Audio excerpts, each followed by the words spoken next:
റെഡിയായോ എല്ലാവരും?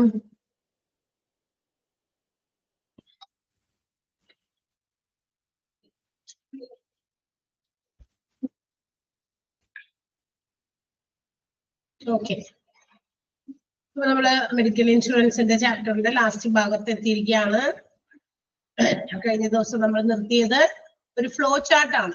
മീൻസ് ഒരു ബജാജ് അലയൻസിന്റെ ഹെൽത്ത് ഇൻഷുറൻസ് പ്ലാൻ അവരെങ്ങനെയാണ് അതിന്റെ ബാക്കി പ്രൊസീജിയേഴ്സ് ഒക്കെ നടത്തുന്നത് എന്നുള്ളതാണ് നമുക്ക് ആ ഒരു ഫ്ലോ ചാർട്ടിൽ നിന്ന് മനസ്സിലാക്കുക. അവിടെ വരെയാണ് നമ്മൾ എടുത്തത് അല്ലേ? ആണോ? അവിടെ വരെ അല്ലേ? ഈ ഒരു ഫ്ലോ ചാർട്ട് ഏകദേശം ഒന്ന് പറഞ്ഞു പോയി. എന്തെങ്കിലും ഡൗട്ട് ഉണ്ടെങ്കിൽ അടുത്ത ദിവസം നമുക്ക് തീർക്കാം എന്ന് ഞാൻ പറയുകയും ചെയ്തു. ബിക്കോസ് ലാസ്റ്റ് സമയത്താണ് നമ്മൾ അത് എടുത്തു നിർത്തിയത്. അതുകൊണ്ടാണ് ഞാൻ ഒന്നുകൂടി പറയാമെന്ന് പറഞ്ഞിരുന്നു. അപ്പൊ എന്താണ് Bajaj alliance health insurance claiming process? അവര് നടത്തുന്ന ആ ക്ലെയിമിംഗ് പ്രോസസ്, ആ പ്രോസസ്സ് മുഴുവനാണ്. അതായത് ബജാജ് അലയൻസിന്റെ ഒരു ഹെൽത്ത് ഇൻഷുറൻസ് സ്കീമില് പെട്ടിരിക്കുന്ന ഒരു കസ്റ്റമർ എങ്ങനെയാണ് അതിന്റെ എന്താ പറയാ ക്ലെയിമുമായിട്ട് ബന്ധപ്പെട്ടിട്ടുള്ള പ്രൊസീഡിങ്സ് എങ്ങനെ നടത്തുന്നു, അതെങ്ങനെയാണ് ബജാജ് അലയൻസ് അതിന്റെ ക്ലെയിമുകൾ കൊടുക്കുന്നത്, അതുമായിട്ട് ബന്ധപ്പെട്ട ഹോസ്പിറ്റൽസിലെ ട്രീറ്റ്മെന്റുകൾ എങ്ങനെയൊക്കെ പ്രൊവൈഡ് ചെയ്യുന്നു എന്നുള്ളത് ഒരു ചുരുക്ക രൂപത്തിൽ നമുക്ക് ഈസി ആക്സസിന് വേണ്ടിയിട്ടാണ്, പെട്ടെന്ന് നമുക്ക് മനസ്സിലാക്കാൻ കൂടി വേണ്ടിയിട്ടാണ് ഇങ്ങനെ ഒരു ഫ്ലോ ചാർട്ട് രൂപത്തിൽ കൊടുത്തിരിക്കുന്നത്. കാരണം ഇങ്ങനെ എഴുതി തയ്യാറാക്കുന്നതിനേക്കാൾ കുറച്ചുകൂടി ബെറ്റർ ഒരു ഒറ്റ നോട്ടത്തിൽ നമുക്ക് ഇതിന്റെ ആ ഒരു ഐഡിയ നമുക്ക് കിട്ടും. അപ്പൊ ഒരു ആദ്യം തന്നെ ഒരു കസ്റ്റമറെയാണ് കാണിച്ചിരിക്കുന്നത്. Customer first of all they have to approach the network of medical, അതായത് മെഡിക്കൽ ക്ലെയിമിന് വേണ്ടിയിട്ടുള്ള നെറ്റ്വർക്ക് ഹോസ്പിറ്റൽസിന്റെ എവിടെയാണോ അവിടേക്ക് സമീപിക്കുന്നു. എന്ന് വെച്ചാൽ അവർക്ക് ക്യാഷ്ലെസ് ട്രീറ്റ്മെന്റ് കിട്ടാൻ വേണ്ടിയിട്ടാണ് അവരെ ഡിപ്പെൻഡ് അല്ലെങ്കിൽ അവരിലേക്ക് എത്തുന്നത്. അപ്പൊ ക്യാഷ്ലെസ് ട്രീറ്റ്മെന്റിന് വേണ്ടി first of all the customer has to approach the network of hospital. ഹോസ്പിറ്റലിന്റെ ഇൻഷുറൻസുമായിട്ടുള്ള നെറ്റ്വർക്കിലേക്ക് അവരെത്തിപ്പെടുന്നു ആദ്യം തന്നെ. ആര്? കസ്റ്റമർ. And അവിടെ എത്തിക്കഴിയുമ്പോൾ hospitals verify the customer details and also they send a pre-authentication by fax.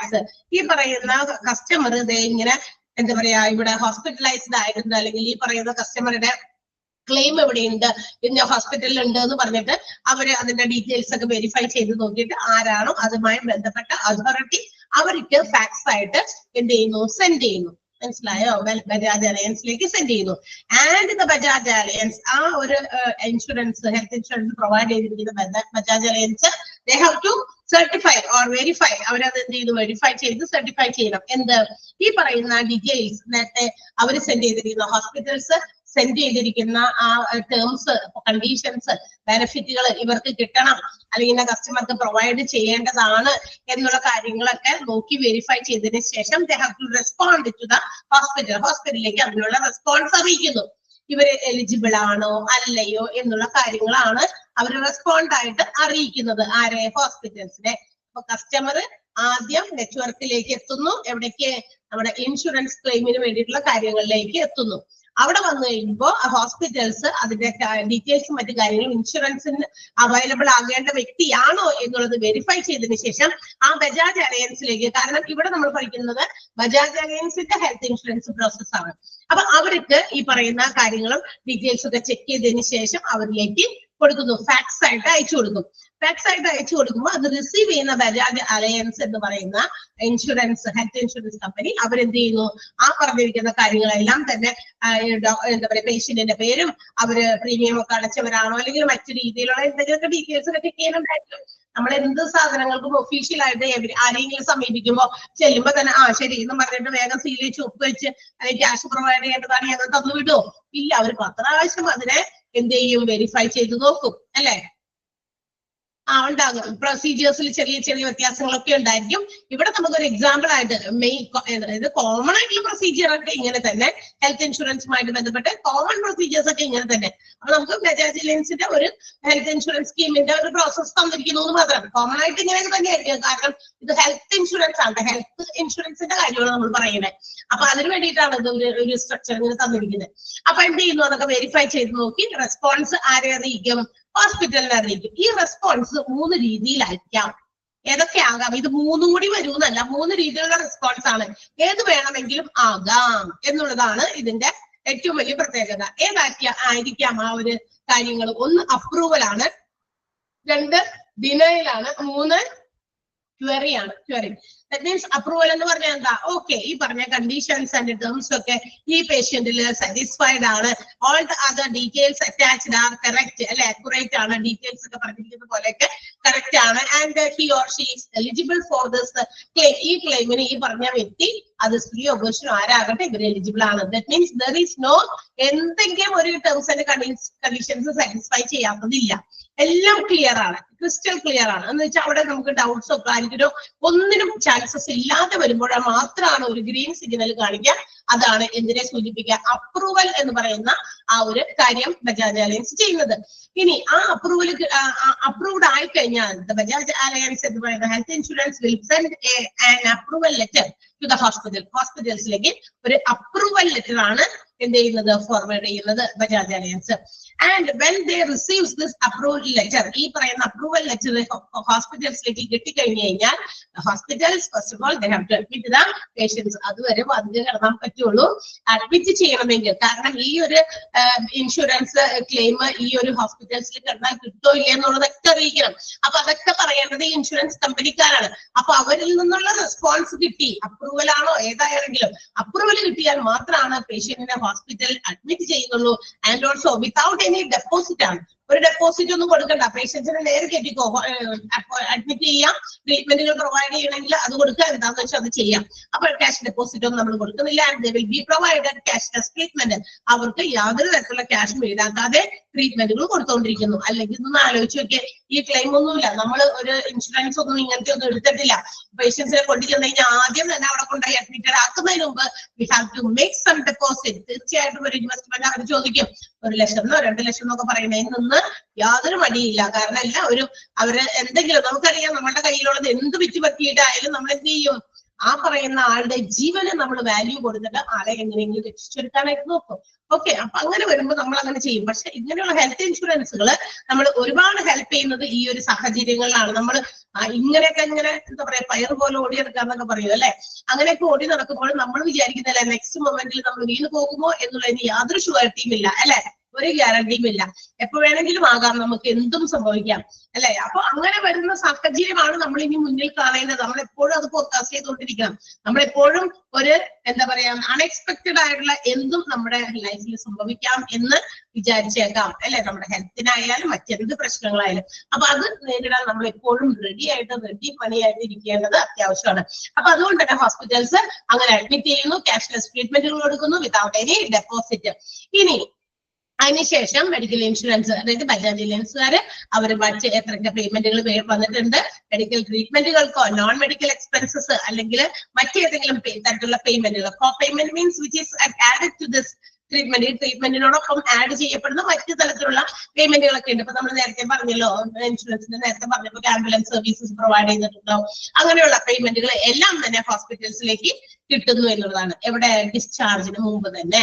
അപ്പൊ before the discharge all these things will be provide. ഈ പേയ്മെന്റുകൾ എല്ലാം തന്നെ എന്ത് ചെയ്തിരിക്കും, അലയൻസുകാരെ, ബജാജ് അലയൻസുകാരെ പേ ചെയ്തിരിക്കും. ഇത് അപ്രൂവ്ഡ് ആണെങ്കിൽ മാത്രം. ടിക്ക് വന്നിരിക്കുന്നുണ്ടോ, പച്ച എന്താ പറയാ ഷെയ്ഡില് ടിക്ക് വന്നത്, ദാറ്റ് മീൻസ് അപ്രൂവ്ഡ് ആയി, ദാറ്റ് മീൻസ് എവറിത്തിങ് ഓക്കെ എന്നാണ്. ഒരു മൈന്യൂട്ട് ആയിട്ടുള്ള ഡീറ്റെയിലില് എന്തെങ്കിലും തെറ്റ് വന്നിട്ടുണ്ടെങ്കിൽ, എന്തെങ്കിലും ഒരു ചെറിയ ടേംസ് ആൻഡ് കണ്ടീഷൻസ് നമുക്ക് സാറ്റിസ്ഫൈ ചെയ്യാൻ കസ്റ്റമർക്ക് പറ്റിയിട്ടില്ല എങ്കിൽ it will not be approved. തീർച്ചയായിട്ടും അവിടെ അപ്രൂവൽ നടക്കില്ല എന്നുള്ളതാണ് പ്രത്യേകത. അപ്പൊ 3 രീതിയിൽ പ്രതികരിക്കും ഈ പറയുന്ന ഇൻഷുറൻസുകാരെ. അപ്രൂവ്ഡ് എന്ന് പറയുന്ന രീതിയാണ് ഇപ്പൊ നമ്മൾ കണ്ടത്. സെക്കൻഡ് വൺ എന്താ, ഡിനയൽ ആണ്. ഡിനയൽ മീൻസ് നിഷേധിക്കുക, ഇല്ല, ദേ ആർ നോട്ട് എലിജിബിൾ എന്ന് വെച്ചാൽ അവർക്ക് അതിന് അർഹതയില്ല. എന്തുകൊണ്ട് അർഹതയില്ല എന്നുള്ളതൊക്കെ പിന്നീട് അതിന് ചർച്ചയും ചെയ്ത്, അല്ലെങ്കിൽ എവിടെയൊക്കെയാണ് ഫോൾട്ട് വന്നിരിക്കുന്നത്, ഏതെങ്കിലും ഡോക്യുമെന്റുകൾ ഫിക്സ് ചെയ്യാനോ എന്തെങ്കിലുമൊക്കെ. ഇപ്പൊ വലിയ ആക്സിഡന്റ് ഒക്കെ റോഡിൽ കിടന്ന് നടത്തി, പക്ഷേ റോഡിൽ ആക്സിഡന്റ് പറ്റി എന്ന് വെച്ച് കഴിഞ്ഞാൽ നമ്മൾ അന്ന് ഇൻഷുറൻസ് എടുത്തു തുടങ്ങിയപ്പോ നമ്മൾ പറഞ്ഞു എന്താണ്, അപ്പൊ തന്നെ നമ്മൾ എടുക്കേണ്ടത് ഒരു പിക്ക് എടുക്കണം. അതായത് ഏത് പൊസിഷനിലാണ് വണ്ടി ആക്സിഡന്റ് ആയിരിക്കുന്നത്, എന്ത് വണ്ടിയുമായിട്ടാണ് അടിച്ചത്, അതിന്റെ ഒക്കെ ഒരു ക്ലിയർ കട്ട് ഐഡിയ കിട്ടാനൊക്കെ ഇത്തരം ഇൻഷുറൻസുകൾക്കും ഒക്കെ വേണ്ടിയിട്ട്, പർപ്പസിനും ലീഗൽ പർപ്പസിനും ഒക്കെ വേണ്ടിയിട്ട് അത് വളരെ എന്താ പറയാ ഒരു നല്ലൊരു എവിഡൻസ് ആയിരിക്കും. അതുകൊണ്ട് തന്നെ അത് ഇമ്പോർട്ടന്റ് ആയിട്ട് നമ്മൾ മറക്കാതെ എടുക്കേണ്ട ഒരു കാര്യമാണ്. വേഗം തന്നെ വണ്ടി എടുത്ത് അങ്ങോട്ട് മാറ്റിയിട്ട് നിർത്തും തിരക്കൊന്നും കൂട്ടിയിട്ട് കാര്യമില്ല അല്ലെ. അപ്പൊ ഇത്തരം ഇൻഷുറൻസ് പ്രൊസീജിയേഴ്സ് ഫോർവേഡ് ചെയ്യണമെങ്കിൽ ആ ഒരു കിടക്കുന്ന പൊസിഷൻ, അതുപോലെ തന്നെ അതുമായി ആക്സിഡന്റ് ആയി പോയ ആളുടെ കൂടെ ആർക്കെങ്കിലും വേറെ നമ്മളുടെ വാഹനം കൊണ്ട് ആക്സിഡന്റ് ഉണ്ടായിട്ടുണ്ടോ, അത് ഓപ്പോസിറ്റിൽ ഒരാളുണ്ടെങ്കിലേ അങ്ങനെയൊക്കെയുള്ള കാര്യങ്ങളൊക്കെ നമ്മളൊരു ഫോട്ടോ ആയിട്ട് എടുത്ത് വെക്കണം. ബാക്കിയുള്ള കാര്യങ്ങളൊക്കെയാണ് ചെയ്യേണ്ടത്. അപ്പൊ ഇവിടെ denial letter also will be send by the Bajaj Allianz if that is not approved. അതായത് ഈ ക്ലെയിം അപ്രൂവ് ചെയ്തില്ല എങ്കിൽ ഡിനയൽ ലെറ്റർ ആയിരിക്കും ആര് കൊടുക്കുക, ബജാജ് അലയൻസ് ആണ്. അതുകൊണ്ടാണ് അത് റെഡിൽ മാർക്ക് ചെയ്തിരുന്നത്. ആൻഡ് ഓൾസോ എ ക്രോസ്, അത് ഡിനയലിൽ ഒരു ക്രോസ് കാണിക്കുന്നത് എന്ന് വെച്ചാൽ എന്താ, കൊടുക്കുന്നതല്ല. അപ്പൊ എന്ത് ചെയ്യണം, ഡിനയൽ ലെറ്റർ കിട്ടിക്കഴിഞ്ഞാൽ ഹോസ്പിറ്റൽസ് എന്ത് ചെയ്യും, നേരത്തെ പറഞ്ഞ പോലെ നടക്കുമോ, അഡ്മിറ്റ് ചെയ്യുന്നു, പേഷ്യൻസിന് ക്യാഷ്ലെസ് ട്രീറ്റ്മെന്റ് കൊടുക്കുന്നു, ഡെപ്പോസിറ്റ് ഒന്നും ഇല്ലാതെ എന്നൊക്കെ പറഞ്ഞു നമ്മൾ ഇതിൽ അപ്രൂവൽ കിട്ടിക്കഴിഞ്ഞാൽ. പക്ഷെ ഇവിടെ എങ്ങനെയാ, hospital admits the patient and only on cash payment കൊടുത്തിട്ട് ശേഷം മാത്രമാണ് ഇന്ന സാധനത്തിന്. ഇപ്പൊ അങ്ങനെ എളുപ്പം കൊണ്ടുവരുന്ന ഭയങ്കര ക്രിട്ടിക്കൽ സ്റ്റേജിൽ കൊണ്ടുവരുന്ന പേഷ്യൻസിന് ഒന്നില്ലെങ്കിൽ OT-യിലേക്ക്, ഓപ്പറേഷൻ തിയേറ്ററിലേക്ക് കയറ്റേണ്ടി വരും അല്ലെ, അല്ലെങ്കിൽ മറ്റേതെങ്കിലും കാഷ്വാലിറ്റി വിഭാഗങ്ങളിലേക്ക് കയറ്റേണ്ടി വരും. അപ്പൊ അവിടേക്ക് കയറ്റി ട്രീറ്റ്മെന്റ് സ്റ്റാർട്ട് ചെയ്യണമെങ്കിൽ ഡെപ്പോസിറ്റ് കൊടുക്കണം. അത് ഹെൽത്ത് ഇൻഷുറൻസ് ഓക്കെ ആയിട്ട് പറഞ്ഞിട്ടുണ്ടെങ്കിൽ, അപ്രൂവ്ഡ് ചെയ്തിട്ടുണ്ടെങ്കിൽ നേരിട്ട് അത് അവിടുന്ന് കാഷ്ലെസ് ട്രീറ്റ്മെന്റുകൾ പ്രൊവൈഡ് ചെയ്യും. അല്ലാന്നുണ്ടെങ്കിൽ ഓക്കെ പേഷ്യന്റിനെ അഡ്മിറ്റ് ചെയ്യാം, പക്ഷെ അഡ്മിഷൻ പേഷ്യന്റിന് എന്താ പറയാ മരുന്ന് കൊടുക്കുക, ട്രീറ്റ്മെന്റ് കൊടുക്കുക എന്നുള്ളത് ഏറ്റവും അത്യാവശ്യമാണ്. അതുകൊണ്ട് ക്യാഷ്ലെസ് ആയിട്ടായിരിക്കില്ല, ക്യാഷ് പേയ്മെന്റോട് കൂടി തന്നെ മാത്രമേ പേഷ്യന്റിനെ അഡ്മിറ്റ് ചെയ്യുന്നുള്ളൂ. And the patient only has to pay the bill. Bill അടയ്ക്കേണ്ടത് ആരാ, പേഷ്യന്റ് തന്നെയാണ്. ആൻഡ് ആഫ്റ്റർവേർഡ്സ് പിന്നീട് നമുക്ക് അതിന് വേണ്ടിയിട്ട് ക്ലെയിം ചെയ്യാം, റീഇംബേഴ്സ്മെന്റിന് വേണ്ടിയിട്ട്. എന്ന് വെച്ചാൽ റീഇംബേഴ്സ്മെന്റ് എന്ന് പറഞ്ഞാൽ തിരിച്ച് നമുക്ക് ആ ക്ലെയിമിന്റെ എമൗണ്ട് തിരിച്ചു പിടിക്കാൻ പിന്നീട് ചിലപ്പോൾ സമയമെടുക്കും. ചിലപ്പോൾ അതിനകത്ത് എന്തെങ്കിലും പേപ്പേഴ്സ് ക്ലിയർ ചെയ്യാനോ മറ്റു കാര്യങ്ങളോ ഒക്കെ ആയിരിക്കാം. സോ ആഫ്റ്റർ ദാറ്റ് ആ ഒരു ക്ലിയറിംഗ് ഒക്കെ ചെയ്തതിന് ശേഷം നമുക്ക് റീഇംബേഴ്സ്മെന്റിന് സാഹചര്യമുള്ളൂ. ഓക്കെ, അപ്പൊ തന്നെ അപ്രൂവൽ കിട്ടുന്നില്ല എന്നുള്ളതാണ് ഡിനയൽ എന്നതുകൊണ്ട് ഉദ്ദേശിക്കുന്നത്. അപ്പൊ ഡിനൈ ചെയ്യുമ്പോൾ ഇൻഷുറൻസുകാർ ഡിനൈ ചെയ്യുമ്പോൾ that means when it is not approved എന്ത് ചെയ്യും, ഡിനയൽ ലെറ്റർ ആയിരിക്കും ഹോസ്പിറ്റൽസിലേക്ക് ബജാജ് അലയൻസുകാർ സെൻഡ് ചെയ്യുക. ആൻഡ് ദ തേർഡ് വൺ, ഇനി മൂന്നാമത്തെ കാര്യമാണ് നമ്മൾ പറഞ്ഞത് ക്വറി. ക്വറി എന്ന് പറഞ്ഞാൽ എന്താ, ഒരു അന്വേഷണം നടത്തും. ദാറ്റ് മീൻസ് ചില കാര്യങ്ങളൊക്കെ ഓക്കെയാണ്, പക്ഷെ if they have any doubts, ഇനിയും എന്താ പറയാ നമ്മളുടെ ഈ terms and conditions fully satisfied ആകാൻ ചില കാര്യങ്ങൾ നമുക്ക് സംശയങ്ങളൊക്കെ ഉണ്ടെന്ന് വിചാരിക്കാം. അപ്പൊ ആ സംശയങ്ങളൊക്കെ ദൂരീകരിച്ചതിന് ശേഷം മാത്രമേ ക്ലെയിമിംഗ് പ്രോസസ്സിലേക്ക് പോകാൻ പറ്റുള്ളൂ. So that Bajaj Allianz will send a query letter to the hospital. ഹോസ്പിറ്റൽസിലേക്ക് സെൻഡ് ചെയ്യുന്നത് ക്വറി ലെറ്റർ ആണ്, അന്വേഷണമാണ്. അപ്പൊ എന്ത് അന്വേഷിക്കാനായിരിക്കും, പല കാര്യങ്ങൾ അന്വേഷിച്ച് കണ്ടുപിടിക്കാൻ. പേഷ്യന്റിനെ കൊണ്ടുവരുന്ന രീതി എന്തായിരുന്നായിരിക്കാം, എന്ത് അസുഖവുമായിട്ടാണ് കൊണ്ടുവന്നിരിക്കുന്നത്. We have already discussed that some diseases or treatment are excluded from the list. Insurance കമ്പനിയുടെ ലിസ്റ്റിൽ നിന്ന് ഒഴിവാക്കിയിരിക്കുന്ന കുറെ കാര്യങ്ങളൊക്കെ ഉണ്ട്. അപ്പൊ അങ്ങനെയുള്ള എന്തെങ്കിലും ആയിട്ടാണോ വന്നിരിക്കുന്നത് എന്നൊക്കെ അറിയില്ലേ.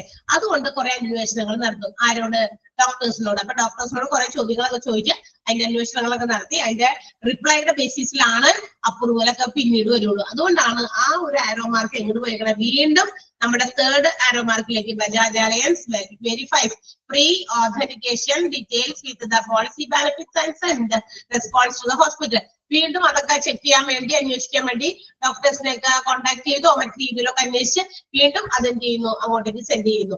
അപ്പൊ വീണ്ടും ആ ബജാജ് അലയൻസ് വീണ്ടും അതെന്ത് ചെയ്യുന്നു, അവർ തരുന്ന മറുപടിയിലൂടെ വീണ്ടും വെരിഫൈ ചെയ്യുന്നു.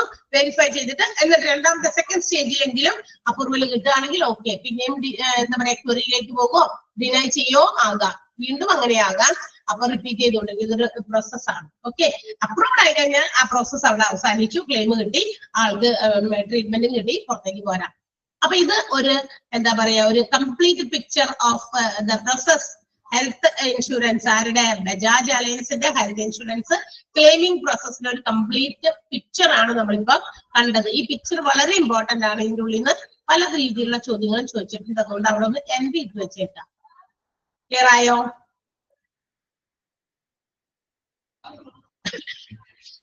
ക്ലിയർ ആണല്ലോ? യെസ്. സോ നെക്സ്റ്റ് അടുത്തത് നമ്മൾ ലാസ്റ്റ് ടോപ്പിക് ആണ് ഈ ഒരു ചാപ്റ്ററിന്റെ. ഹോസ്പിറ്റലിന്റെ ഇൻഷുറൻസുമായി ബന്ധപ്പെട്ടിട്ടുള്ള എക്സിക്യൂട്ടീവ് മാനേജറിന്റെ റെസ്പോൺസിബിലിറ്റീസ് ആണ് ഇനി നമ്മൾ പറയാൻ പോകുന്നത്.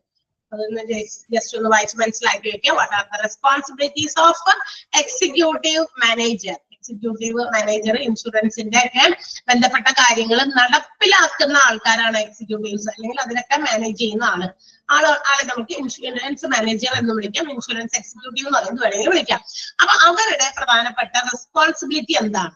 മറ്റേത് കാര്യങ്ങളെ കുറിച്ചിട്ടും തലയിട്ട് പുകഞ്ഞ് ആലോചിക്കേണ്ട ആവശ്യമില്ല. റിഗാർഡിങ് ഇൻഷുറൻസുമായിട്ട് ബന്ധപ്പെട്ടിട്ടുള്ള കാര്യങ്ങളാണ് അവര് കൂടുതലും ശ്രദ്ധ വെക്കേണ്ടത്. ഓക്കെ, അപ്പൊ ഇൻഷുറൻസിന്റെ കാര്യങ്ങളൊക്കെ ക്ലിയർ ആക്കുക. അവിടെ ലാഗ് വരാതെ, ഡിലേ വരാതെ എല്ലാ കാര്യങ്ങളും എളുപ്പം ശരിയാക്കി കൊടുത്താലാണ് പേഷ്യൻസിന് സാറ്റിസ്ഫാക്ഷൻ ഉള്ളൂ. അപ്പൊ അല്ലാണ്ട് നമ്മൾ ആ ഇൻഷുറൻസ് ഒക്കെ വെറുതെയാണ്, അതിന്റെ പിന്നാലെ നമ്മൾ ഓടി നടന്ന് വേറെ രോഗം വരും അതിന്റെ ക്ലെയിമിന് വേണ്ടി നടന്നാല്. അപ്പൊ അങ്ങനെയൊക്കെ ചില ആളുകൾ പറഞ്ഞൊക്കെ കേട്ടിട്ടുണ്ട് നമ്മൾ, അല്ലെ? എന്ന് വെച്ചാൽ അതില്ലായിരുന്നെങ്കിൽ നമുക്ക് എങ്ങനെയെങ്കിലും എന്തെങ്കിലും വെറ്റിപ്പറക്കിയിട്ടായാലും രോഗത്തിന് ചികിത്സ കൊടുക്കാമായിരുന്നു. പക്ഷെ മറ്റേത് അവരുടെ ക്ലെയിമിന് വേണ്ടി പിന്നാലെ നടന്ന് നമ്മളുടെ സമയവും അതുപോലെ തന്നെ നമ്മുടെ ആരോഗ്യവും നശിപ്പിക്കുകയാണ് എന്നും തോന്നുന്ന രീതിയിലുണ്ട്. അപ്പൊ അങ്ങനെയാവരുത്, അല്ലെ? കൃത്യമായിട്ട് അതെല്ലാം അക്യുറേറ്റ് ആയിട്ട് ഒരു ഫ്ലോ പോലെ അങ്ങനെ പോകുന്ന രീതിയിലായിരിക്കണം എന്ത് ചെയ്യേണ്ടത്? ഈ പറയുന്ന കാര്യങ്ങളെല്ലാം അറേഞ്ച് ചെയ്ത് ആ ഉത്തരവാദിത്തം ഏറ്റെടുക്കാനുള്ള ആളാണ് ഇൻഷുറൻസ് എക്സിക്യൂട്ടീവ്. അപ്പൊ ഹോസ്പിറ്റൽസിൽ അങ്ങനെ ഒരു ആളുണ്ടായിരിക്കും. ഇൻഷുറൻസ് ക്ലെയിമുമായിട്ട് ബന്ധപ്പെട്ട് വരുന്ന പേഷ്യൻസിന് അത്തരം കാര്യങ്ങളൊക്കെ എളുപ്പം ചെയ്തു കൊടുക്കാൻ. അതെന്തൊക്കെയാന്ന് അവിടെ പറഞ്ഞിട്ടുണ്ട്. പോയിന്റുകളൊന്ന് ജസ്റ്റ് വായിച്ച് മനസ്സിലാക്കുക. Responsible for supervising the insurance operations and designing, implementing and training insurance staff on insurance protocols. ഇൻഷുറൻസുമായി ബന്ധപ്പെട്ടിട്ടുള്ള നിയമങ്ങളൊക്കെ മനസ്സിലാക്കി കൊടുക്കുക. ആരെ? അവിടുത്തെ സ്റ്റാഫിന്. അതായത് ഹോസ്പിറ്റൽസിന്റെ ചില സ്റ്റാഫുകൾക്ക് ഇൻഷുറൻസ്, അതായത് ഇൻഷുറൻസിന്റെ ഒരു ഡെസ്ക് ഉണ്ടായിരിക്കും എന്തായാലും ഹോസ്പിറ്റൽസിൽ. ഇൻഷുറൻസ് ഉള്ള ആൾക്കാരോട് ഇൻഷുറൻസ് ഡെസ്കിനെ സമീപിക്കുക. നിങ്ങളുടെ അവിടെ ഇപ്പൊ ഹോസ്പിറ്റൽസിൽ ചെല്ലുമ്പോ അങ്ങനെ ഒരു ചെറിയ ബോർഡ് വെച്ചിട്ട്, അല്ലെ, ഇൻഷുറൻസ് ക്ലെയിംസ് എന്നൊക്കെ പറഞ്ഞിട്ട് ബോർഡ് വെച്ച് നമ്മൾ കാണാൻ സാധിക്കും വലിയ വലിയ ഹോസ്പിറ്റൽസിലൊക്കെ ചെന്ന് കഴിഞ്ഞാൽ. കാരണം അപ്പൊ നമുക്ക് ഇൻഷുറൻസുമായിട്ട് ബന്ധപ്പെട്ടിട്ടുള്ള എന്തെങ്കിലും ഹെൽപ്പിന് വി ക്യാൻ അപ്രോച്ച് ദം, അവരെ സമീപിക്കാൻ പറ്റും. അപ്പൊ അവിടെയുള്ള ഒരു എന്താ പറയാ, ഈ പറയുന്ന ആളുകള് ആദ്യം തന്നെ ആ ഹോസ്പിറ്റൽസിന്റെ അത്തരം ഇൻഷുറൻസുമായി ബന്ധപ്പെട്ടുള്ള കാര്യങ്ങളൊക്കെ ആരെ പറഞ്ഞ് മനസ്സിലാക്കിക്കണം? അതിന് റെസ്പോൺസിബിൾ ആയിട്ടുള്ള ആളുകളെ ട്രെയിൻ ചെയ്യുക അതിന് വേണ്ടിയിട്ട്. ഇൻഷുറൻസ് ഡെസ്കിലുള്ള ആൾക്കാർക്ക് കൃത്യമായിട്ട് അതിനെ കുറിച്ച് ഒരു ഐഡിയ ഉണ്ടായിരിക്കണം. And also have to supervise the insurance operations. ഇൻഷുറൻസുമായിട്ട് ബന്ധപ്പെട്ടുള്ള കാര്യങ്ങളൊക്കെ സൂപ്പർവൈസ് ചെയ്യുക, ഡിസൈൻ ചെയ്യുക, അതെല്ലാം നടപ്പിലാക്കുക, ഇംപ്ലിമെന്റ് ചെയ്യുക. ഇതൊക്കെ നമ്മുടെ എക്സിക്യൂട്ടീവ് അല്ലെങ്കിൽ മാനേജറിന്റെ റെസ്പോൺസിബിലിറ്റിയാണ്. ഇത് ഇൻഷുറൻസ് എക്സിക്യൂട്ടീവിന്റെ റെസ്പോൺസിബിലിറ്റിയാണ്. Okay, next one, supervise administration of medical services. ഇനി മാത്രമല്ല അവിടെ പ്രൊവൈഡ് ചെയ്യുന്ന മെഡിക്കൽ സർവീസസ് സൂപ്പർവൈസ് ചെയ്യാം. ഇപ്പൊ ഒരു ഉദാഹരണം പറഞ്ഞു കഴിഞ്ഞാല്, ഒരു ഇൻഷുറൻസ് ഉള്ള വ്യക്തിയെ ട്രീറ്റ് ചെയ്യുന്നതും ഇൻഷുറൻസ് അല്ല ഭയങ്കര കയ്യിൽ ഇഷ്ടംപോലെ കാശൊക്കെ ഉള്ള ആൾക്കാരെ ട്രീറ്റ് ചെയ്യുന്നതും രണ്ടാകരുത്. അവർക്ക് ഏത് രീതിയിലുള്ള ട്രീറ്റ്മെന്റ് ആണോ കൊടുക്കുന്നത്, സെയിം രോഗവുമായി വരുന്ന ഇൻഷുർഡ് ആയിട്ടുള്ള ആളുകൾക്കും അതേപോലത്തെ ട്രീറ്റ്മെന്റ്, ക്വാളിറ്റി സർവീസ് പ്രൊവൈഡ് ചെയ്യണം. അത് കൊടുക്കുന്നുണ്ടോ എന്ന് സൂപ്പർവൈസ് ചെയ്യണം ആര്? നമ്മുടെ ഇൻഷുറൻസ് എക്സിക്യൂട്ടീവ്. അല്ലാതെ ഒരു ഇഷ്ടംപോലെ കാശൊക്കെ ആയിട്ട് വരുന്നത് അവർക്ക് ഇങ്ങനെയുള്ള ട്രീറ്റ്മെന്റ്, അതേസമയം തന്നെ ഇൻഷുർഡ് ആയിട്ടുള്ള ഒരാള് വന്നിരിക്കുന്നു, ഹെൽത്ത് ഇൻഷുറൻസ് പോളിസി ഉള്ള ആള്, അത് ഇൻഷുറൻസിന്റെയാണ്, അപ്പൊ അതെന്ത് ചെയ്യാ? അത്രയും വലിയ കാര്യമായിട്ട് ക്വാളിറ്റി ട്രീറ്റ്മെന്റ് പ്രൊവൈഡ് ചെയ്യണ്ടെന്ന് ചിലപ്പോൾ ഹോസ്പിറ്റൽസിന് തോന്നിയേക്കാം. പക്ഷെ ആ തോന്നലുകൾ ഒഴിവാക്കാൻ ഇങ്ങനെ ഒരാളുടെ മോണിറ്ററിങ്, സൂപ്പർവിഷൻ വളരെ അത്യാവശ്യമാണ്. അവർക്കായാലും ഇവർക്കായാലും. ലൈഫ് ഈസ് എല്ലാവരെയും സംബന്ധിച്ച് ലൈഫ് ഈസ് ഓൺലി വൺ, അല്ലെ? ഒരു ജീവിതമുള്ളൂ. ആ ജീവിതം എല്ലാവർക്കും വാല്യുബിൾ തന്നെയാണ്. അപ്പൊ ആരുടെ ജീവിതം നഷ്ടപ്പെട്ടാലും അവിടെ അതിന് വില തന്നെയുണ്ട്. അപ്പൊ അങ്ങനെ ഒരു ഡിസ്ക്രിമിനേഷൻ ഒന്നും പാടില്ല അങ്ങനെ കൊടുക്കുന്ന സർവീസസില്. അപ്പൊ അത് കൊടുക്കുന്നില്ല എന്ന് ഉറപ്പുവരുത്തേണ്ടത്, സൂപ്പർവൈസ് ചെയ്യേണ്ടത് ആരാണ്? മെഡിക്കൽ ഇൻഷുറൻസിന്റെ എക്സിക്യൂട്ടീവ് മാനേജർ ആണ്. And also they have to cooperate patients. മാത്രമല്ല പേഷ്യൻസിനോടൊപ്പം സഹകരിക്കേണ്ടി വരും. അതുപോലെ ഹോസ്പിറ്റലിൽ വരുന്ന കസ്റ്റമേഴ്സിനോടും സഹകരിച്ചൊക്കെ പോകേണ്ട ആൾക്കാരാണ് ആര്? നമ്മുടെ എക്സിക്യൂട്ടീവ് അല്ലെങ്കിൽ ഇൻഷുറൻസ് മാനേജർ എന്ന് പറയുന്നത്. അതാണ് രണ്ടാമത്തെ പോയിന്റ്. ഇനി അടുത്തത് എന്താ? Processing of patient insurance claims. പേഷ്യന്റുകൾ എന്തെങ്കിലും തരത്തിലുള്ള ഇൻഷുറൻസ് ക്ലെയിം ചെയ്താൽ അതിന്റെ ബാക്കി പ്രൊസീഡിങ്സ് ഒക്കെ ചെയ്തു കൊടുക്കേണ്ട ആളുമാണ് ഇൻഷുറൻസ് മാനേജർ. എന്ന് വെച്ചാൽ പേഷ്യന്റ് ഇൻഷുറൻസുമായി ബന്ധപ്പെട്ട കാര്യങ്ങൾക്ക് വേണ്ടി സമീപിച്ചിരുന്നെങ്കിൽ അതിന്റെ യാതൊരു കൺഫ്യൂഷനും ഇല്ലാതെ എല്ലാ കാര്യങ്ങളും ക്ലിയർ ചെയ്ത് കൊടുക്കുക. പേപ്പറുകളൊക്കെ നോക്കി വെരിഫൈ ചെയ്ത് അവരെ ഇട്ട് കഷ്ടപ്പെടുത്താതെ അതെല്ലാം ചെയ്തു കൊടുക്കുക എന്നുള്ളതാണ് ഉദ്ദേശിക്കുന്നത്. Processing of patient insurance claims. അടുത്ത effective collaboration with insurance companies. Insurance കമ്പനികളുമായിട്ട് ആർക്കൊക്കെയാണ് ഏതൊക്കെ ഇൻഷുറൻസുമായിട്ടാണ് ആൾക്കാർ വരുന്നത്, അപ്പൊ അത്തരം ഇൻഷുറൻസ് കമ്പനീസുമായിട്ട് ഒരു കൊളാബ് ഉണ്ടായിരുന്നു അല്ലെ, ഒരു ബന്ധം, ഒരു കൊളാബറേഷൻ. അതായത് ഇഫക്റ്റീവ് ആയിട്ടുള്ള വളരെ കാര്യക്ഷമമായിട്ടുള്ളതാണ്. ഇപ്പൊ ഒരു ഹോസ്പിറ്റലിൽ ബജാജ് ലെൻസിന്റെ ഇൻഷുറൻസ് മാത്രം എടുത്തവരൊന്നുമല്ല, ഹെൽത്ത് ഇൻഷുറൻസ് എടുത്തവർ മാത്രമല്ല വരിക, പല ഇൻഷുറൻസ് എടുത്തവരും ഉണ്ടായിരിക്കും. അപ്പൊ അത് ഓരോന്നും എന്താണെന്ന് മനസ്സിലാക്കി അതനുസരിച്ചിട്ടുള്ള ഓരോരുത്തർക്കും അവരെ കറക്റ്റ് ആയിട്ട് ഡീൽ ചെയ്യുക. അങ്ങനെ വരുമ്പോൾ അവരുമായിട്ടൊരു കൊളാബറേഷൻ ഉണ്ടായിരിക്കണം ഇൻഷുറൻസ് കമ്പനീസുമായിട്ട്. മാത്രമല്ല ടു മാക്സിമൈസ് പേഷ്യന്റ് സാറ്റിസ്ഫാക്ഷൻ, പരമാവധി പേഷ്യൻസിന് സാറ്റിസ്ഫാക്ഷൻ ഉണ്ടാക്കി കൊടുക്കുക. അതെങ്ങനെയാ? നമ്മള് പേഷ്യൻസിനെ അഡ്മിറ്റ് ചെയ്തു, ഇൻഷുറൻസ് ഉണ്ട്, അപ്പൊ ഇൻഷുറൻസ് ക്ലെയിം ചെയ്യാൻ വേണ്ടിയിട്ട് അവരെ ഇട്ട് കഷ്ടപ്പെടുത്തി കഴിഞ്ഞാൽ പേഷ്യന്റ് സാറ്റിസ്ഫൈഡ് ആവോ? ഇല്ല. 10 ആളോട് നമ്മൾ പറയും, ഓ ക്ലെയിം ഒക്കെ ഉണ്ടായി, ഇതിന് പറയുന്നത് മനുഷ്യനാകെ കഷ്ടപ്പെട്ട് അവശതയായി, അവരിങ്ങനെ പറഞ്ഞു അങ്ങോട്ടോടെ ഇങ്ങോട്ട് പോയി, ഒരുപാട് നൂലാമാലയൊക്കെ അതിനകത്ത് ഉണ്ടായിരുന്നു. അപ്പൊ അതുകൊണ്ട് വലിയ സാറ്റിസ്ഫാക്ഷൻ ഉള്ള വലിയ ഒന്നുമില്ല കേട്ടോ അവരുടെ ആ ഇൻഷുറൻസ് പദ്ധതി കൊണ്ട്. അതിൽ നിങ്ങൾ വേറെ ആരെങ്കിലും അന്വേഷിക്കുക എന്നൊക്കെ വേണമെങ്കിൽ പറയാം അല്ലെ. 10 പേരോട് പറഞ്ഞാൽ അതൊരു 10 അഡ്വർടൈസ്മെന്റ് ആയി മാറി. 10 എത്രയാവും? 100 ആവും. 100 എത്രയാവും? 1000 ആകും. ഒന്ന് ആലോചിച്ച് നോക്കിയ മനുഷ്യന്മാരുടെ കാര്യമാണ്. ഇങ്ങനെയൊക്കെയുള്ള കാര്യങ്ങൾ നമ്മൾ വേഗം സ്പ്രെഡ് ചെയ്യും. നെഗറ്റീവ് കാര്യങ്ങൾ സ്പ്രെഡ് ചെയ്യാൻ നമ്മളെ കഴിഞ്ഞ് വേറെ ആൾക്കാരൊന്നുമില്ല അല്ലെ. അതേസമയം പോസിറ്റീവ്സ് ആണെങ്കിൽ പറയാൻ ഇച്ചിരി മടി. ഒരാളെ കുറിച്ച് പോസിറ്റീവ് ആയിട്ടുള്ള ഒരു കമന്റ് നമ്മൾ പറയാൻ നമുക്ക് അത്ര പെട്ടെന്ന് നാം വഴങ്ങില്ല എന്നാണ് ഉദ്ദേശിച്ചത് ഞാൻ. ഓക്കെ, അങ്ങനെ ഞങ്ങളുടെ കാര്യം പറഞ്ഞിട്ടുണ്ട്, നിങ്ങളല്ല പറഞ്ഞത്. Okay, so to maximise patient satisfaction. അടുത്തത് എന്താ? To enhance the image of the hospital. ഹോസ്പിറ്റലിന്റെ ഇമേജ് ഇംപ്രൂവ് ചെയ്യുക. എങ്ങനെയാ? നല്ല ട്രീറ്റ്മെന്റ് കൊടുക്കുക, നല്ല രീതിയിൽ ക്ലെയിമുകളൊക്കെ കൃത്യമായിട്ട് എല്ലാവർക്കും എന്താ പറയാ കൃത്യമായിട്ട് അതൊക്കെ സമയമൊന്നും എന്താ പറയാ കളയാതെ ലാഗാക്കാതെ എല്ലാം കൃത്യമായിട്ട് പ്രൊവൈഡ് ചെയ്താൽ തീർച്ചയായിട്ടും ഹോസ്പിറ്റലിന്റെ ഇമേജ് തന്നെയാ വർദ്ധിക്കുക. വേറെന്താ വർദ്ധിക്കുക അല്ലെ? നമ്മൾ ആളുകളോട് പറയുമ്പോൾ നേരത്തെ പറഞ്ഞില്ലേ, പോസിറ്റീവ് ആയിട്ടുള്ള ഒരു ഇമേജ് 10 ആളുകളോട് നമ്മൾ പറയുമ്പോൾ it will enhance the development അല്ലെ, അവരുടെ വികസനം തന്നെ വർദ്ധിക്കും. അപ്പൊ അത് അനുസരിച്ച് ഹോസ്പിറ്റലിന് ഒരു എന്താ പറയാ മറ്റുള്ളവരുടെ ഇടയിൽ ഒരു ഇമേജ് ഉണ്ടാകും. Then to review insurance claims to ensure the accuracy. അതായത് ഇൻഷുറൻസിന്റെ എഗ്രിമെന്റിൽ പറഞ്ഞിരിക്കുന്ന കാര്യങ്ങളൊക്കെ കൃത്യമായിട്ട് സാറ്റിസ്ഫൈ ചെയ്ത് കൊടുക്കുക. അതായത് എഗ്രിമെന്റിൽ ഇങ്ങനെയൊക്കെയാണ് പറയുന്നത്, അതൊക്കെ വളരെ വ്യക്തമായിട്ടും കൃത്യമായിട്ടും എഴുതി വെച്ചിട്ടുണ്ട്. അപ്പൊ അതനുസരിച്ച് തന്നെ കസ്റ്റമേഴ്സിനെയും ഡീൽ ചെയ്യാം. ആ പോളിസീസ് ഒക്കെ അത് കൃത്യത വളരെ എന്താ പറയാ ഉറപ്പാക്കാൻ പറ്റും, അക്യുറസി ഉറപ്പാക്കാൻ പറ്റും അതിലൂടെ. പിന്നെ അഗ്രിമെന്റിൽ അയ്യോ ഇത് അഗ്രിമെന്റിൽ ഇങ്ങനെയാ പറഞ്ഞേക്കണേ, അപ്പൊ അതനുസരിച്ച് തന്നെ, അല്ലാതെ വീണ്ടും അയ്യോ അത് അഗ്രിമെന്റിൽ അന്ന് അത് പറയാൻ പറ്റില്ല, അത് ഇങ്ങനെയൊക്കെയാണ്, ഇന്ന സർട്ടിഫിക്കറ്റ് ഒക്കെ വേണം എന്നൊക്കെ പറഞ്ഞിട്ട് ലാസ്റ്റ് ഇട്ടിട്ട് മനുഷ്യന്മാരെ ബുദ്ധിമുട്ടിപ്പിച്ചാൽ എന്ത് പറ്റും? അതവർക്ക് അതിനോടുള്ള ആ ഒരു വിശ്വാസ്യതയൊക്കെ കുറയും അല്ലെ, നമ്മളെ അവസാനം ഇട്ടിട്ട് ഇങ്ങനെ കാണിക്കുമ്പോൾ. അപ്പൊ അതൊക്കെ ഇല്ലാതാക്കാനായിട്ട് അക്യുറസി മെയിൻറ്റെയിൻ ചെയ്യാൻ എഗ്രിമെന്റ് കൃത്യമായിട്ട് റിവ്യൂ ചെയ്ത് അതനുസരിച്ച് പ്രവർത്തിക്കുക ഇൻഷുറൻസ് ക്ലെയിമിന് വേണ്ടി. പിന്നെ report critical issues to management. ഇൻഷുറൻസുമായിട്ട് ബന്ധപ്പെട്ട എന്തെങ്കിലും തരത്തിലുള്ള ക്രിട്ടിക്കൽ വിമർശനങ്ങൾ ഉണ്ടെങ്കിൽ അത് തീർച്ചയായിട്ടും മാനേജ്മെന്റിനെ അറിയിക്കുക. അവിടെ ഇട്ടിട്ട് വെറുതെ നമ്മൾ അവിടെ തന്നെ ഇട്ട് ഉരുട്ടിയിട്ട് കാര്യമില്ല അല്ലെ, അറിയിക്കേണ്ട കാര്യങ്ങൾ. ഇപ്പൊ നമുക്ക് ക്രിട്ടിസൈസ് ഉണ്ട് അല്ലെ, ക്രിറ്റിസിസം ഉണ്ടെന്ന് വിചാരിക്കാം, വിമർശനങ്ങൾ നമ്മൾ അവിടെ ഉള്ളിൽ ഒതുക്കാൻ കാര്യമില്ല അല്ലെ. അത് അറിയിക്കേണ്ട സ്ഥലങ്ങളിലേക്ക് എത്തിക്കുമ്പോഴാണ് അതിന് ഒരു ആൻസർ ഉണ്ടാകുക, അല്ലെങ്കിൽ അതിനൊരു സൊല്യൂഷൻ ഉണ്ടാകുക. ഒരാളുടെ ക്രിറ്റിസിസം ആളോട് ഇത് ഇങ്ങനെയുണ്ടോ, ഇത് ഇങ്ങനെ ഒരു പോരായ്മയുണ്ട്, സോ ബെറ്റർ അതൊന്ന് ഇല്ലാതാക്കുക എന്ന് നമ്മൾ അവരോട് പറഞ്ഞാലല്ലേ എന്റെ കുറ്റം ചിലപ്പോ നമുക്ക് നമ്മളുടേത് ശരിയെന്ന് തോന്നാം. മറ്റുള്ളവരെ സംബന്ധിച്ച് നോക്കുമ്പോൾ ചിലപ്പോ നമുക്ക് ചില കാര്യങ്ങൾ നമ്മൾ അയ്യോ അത് വേണ്ടായിരുന്നു അല്ലെങ്കിൽ അങ്ങനെയല്ല എന്ന് തോന്നുന്നത് എങ്ങനെയാണ്? ചിലപ്പോൾ മറ്റുള്ളവരോട് നമ്മളോട് പറയുമ്പോഴായിരിക്കും. അപ്പൊ അങ്ങനെ എന്തെങ്കിലുമൊക്കെ ഉണ്ടെങ്കിൽ അത് ഐഡന്റിഫൈ ചെയ്ത് അത് മനസ്സിലാക്കി കൊടുത്ത് കൃത്യമായിട്ട് അതൊക്കെ മുന്നോട്ട് കൊണ്ടുപോകുക. അപ്പൊ അങ്ങനെയുള്ള കാര്യങ്ങളൊക്കെ മാനേജ്മെന്റിനെ അറിയിക്കുക. To submit monthly report. ഇൻഷുറൻസുമായി ബന്ധപ്പെട്ടുള്ള റിപ്പോർട്ടുകൾ മാസം അവതരിപ്പിക്കുക, സബ്മിറ്റ് ചെയ്യുക. Okay. Attend and organise insurance presentation internally or externally. ഇൻഷുറൻസിന്റെ കാര്യങ്ങൾ അതുമായി ബന്ധപ്പെട്ടുള്ള കാര്യങ്ങള് മീറ്റിംഗ് ആയിട്ട് മറ്റു കാര്യങ്ങളൊക്കെ ആയിട്ട് അറ്റൻഡ് ചെയ്യുക, അത് ഓർഗനൈസ് ചെയ്യുക എന്നുള്ളതൊക്കെ ഈ എക്സിക്യൂട്ടീവ് മാനേജർ തന്നെയാണ് ചെയ്യേണ്ടത്. എന്ന് വെച്ചാൽ ഇൻഷുറൻസുമായിട്ട് ബന്ധപ്പെട്ട എന്തെങ്കിലും സംശയ നിവാരണങ്ങളോ ഒക്കെ സ്റ്റാഫിനെ നടത്താനെങ്കിൽ അതുമായിട്ട് അവരെ ബന്ധപ്പെടുക, മീറ്റ് ചെയ്യുക, അതിനുവേണ്ടിയുള്ള കാര്യങ്ങൾ ഓർഗനൈസ് ചെയ്യുക. അത് ഇന്റേണൽ ആയിക്കോട്ടെ എക്സ്റ്റേണൽ ആയിക്കോട്ടെ. Internal means within the organisation അകത്തുള്ള കാര്യങ്ങളുമായിട്ട് ബന്ധപ്പെട്ടിട്ടാവാം, ചിലപ്പോ പുറത്തുള്ളതുമായിട്ട് ബന്ധപ്പെട്ടിട്ടാകും. ഇൻഷുറൻസ് റിലേറ്റഡ് ആയിട്ടുള്ള കാര്യങ്ങൾ മാത്രമായിട്ട് ഉദ്ദേശിക്കുന്നത്.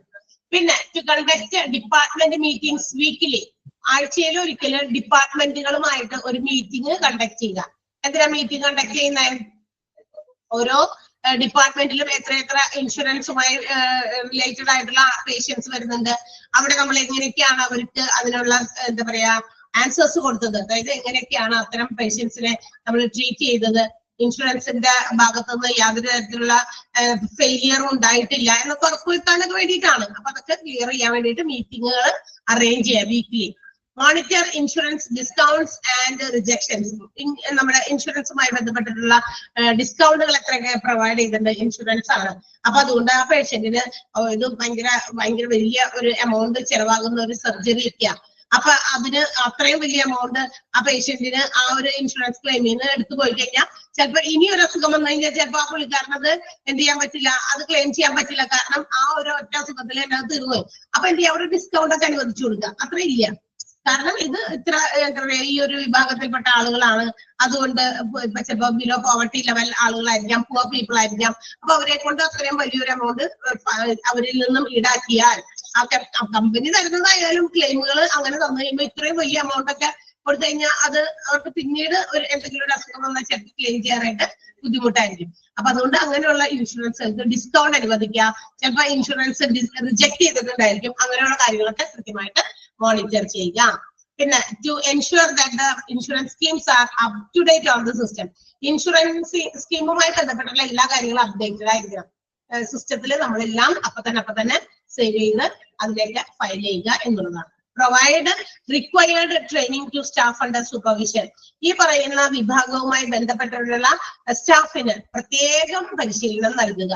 കാരണം ഇൻഷുറൻസ് എങ്ങനെ പ്രൊവൈഡ് ചെയ്യാം, അതിന് അവരിൽ നിന്നും ഈടാക്കേണ്ട പേപ്പേഴ്സ്, അറ്റാച്ച് ചെയ്യേണ്ട എവിഡൻസുകൾ എന്തൊക്കെയാണ്, ഡോക്യുമെന്റുകൾ എന്തൊക്കെയാണ്, അതൊക്കെ കൃത്യമായിട്ട് വാങ്ങിക്കുക. അപ്പൊ അങ്ങനെയുള്ള ആൾക്കാരെയൊക്കെ അതുമായി ബന്ധപ്പെട്ടുള്ള ആൾക്കാർക്ക് ട്രെയിനിങ് കൊടുക്കുക, അതാണ് ഉദ്ദേശിക്കുന്നത്. And also they may have some new responsibilities. ഇനി ഇടയ്ക്കിടയ്ക്ക് ചിലപ്പോൾ ഇവരുടെ ഉത്തരവാദിത്തങ്ങൾ പിന്നെയും മാറ്റങ്ങൾ വരും, പുതിയ ചുമതലകൾ ചിലപ്പോൾ ഏറ്റെടുക്കേണ്ടി വരും. അതും ഇവര് ചെയ്ത് തീർക്കേണ്ടത് അത്യാവശ്യമാണ്. ആര്? Insurance executives and managers. അപ്പൊ ഇതൊക്കെയാണ് ഇവരുടെ പ്രധാനപ്പെട്ട ഉത്തരവാദിത്തങ്ങൾ. എല്ലാം ഇൻഷുറൻസ് റിലേറ്റഡ് ആയിട്ടുള്ള റെസ്പോൺസിബിലിറ്റീസ് ആണ്. ക്ലിയർ ആയോ? മനസ്സിലായോ? എന്തെങ്കിലും ഉണ്ടോ? ഓക്കെ, അപ്പൊ ഇതൊന്ന് മനസ്സിലാക്കി വെച്ചിരുന്നാൽ മതി. വായിച്ചു നോക്കുക 2-3 പ്രാവശ്യമൊക്കെ. വായിച്ചു നോക്കി ഒരു പ്രാവശ്യം. ചാർട്ടൊക്കെ ഇപ്പൊ മനസ്സിലാകും. അത് ആ രീതിയിലാണ് ഡിസൈൻ ചെയ്തത്. ഞാൻ പറഞ്ഞു, ഇങ്ങനെ വെറുതെ പോയിന്റ് ആയിട്ട് എഴുതുന്നതിനേലും കുറച്ചും കൂടി നമ്മുടെ കണ്ണുകൾക്ക് അപ്പീലിംഗ് ആയിട്ടുള്ളത് പോലെയുള്ള ഫ്ലോ ചാർട്ടുകൾ, ഡയഗ്രാംസ് ഒക്കെയാണ്.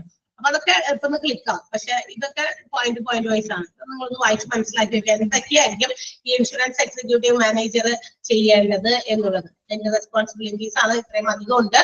വായിച്ച് മനസ്സിലാക്കി വെക്കുക.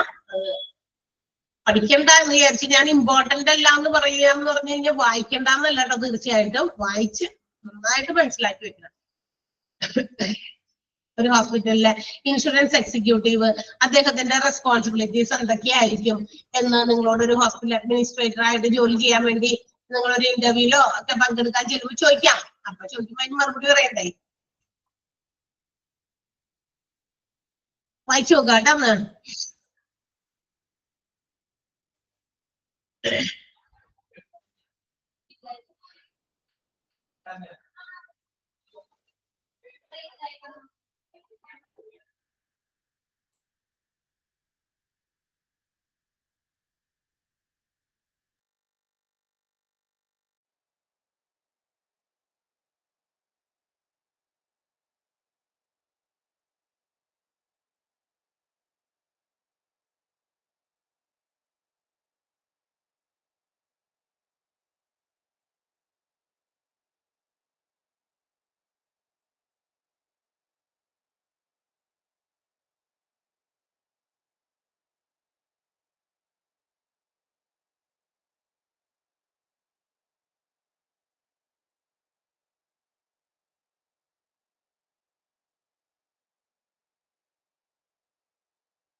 മനസ്സിലായല്ലോ അല്ലെ? ഇനി വായിക്കണ്ടല്ലോ, അത്രയും ഒരു പ്രാവശ്യം വായിച്ചില്ലേ എല്ലാവരും?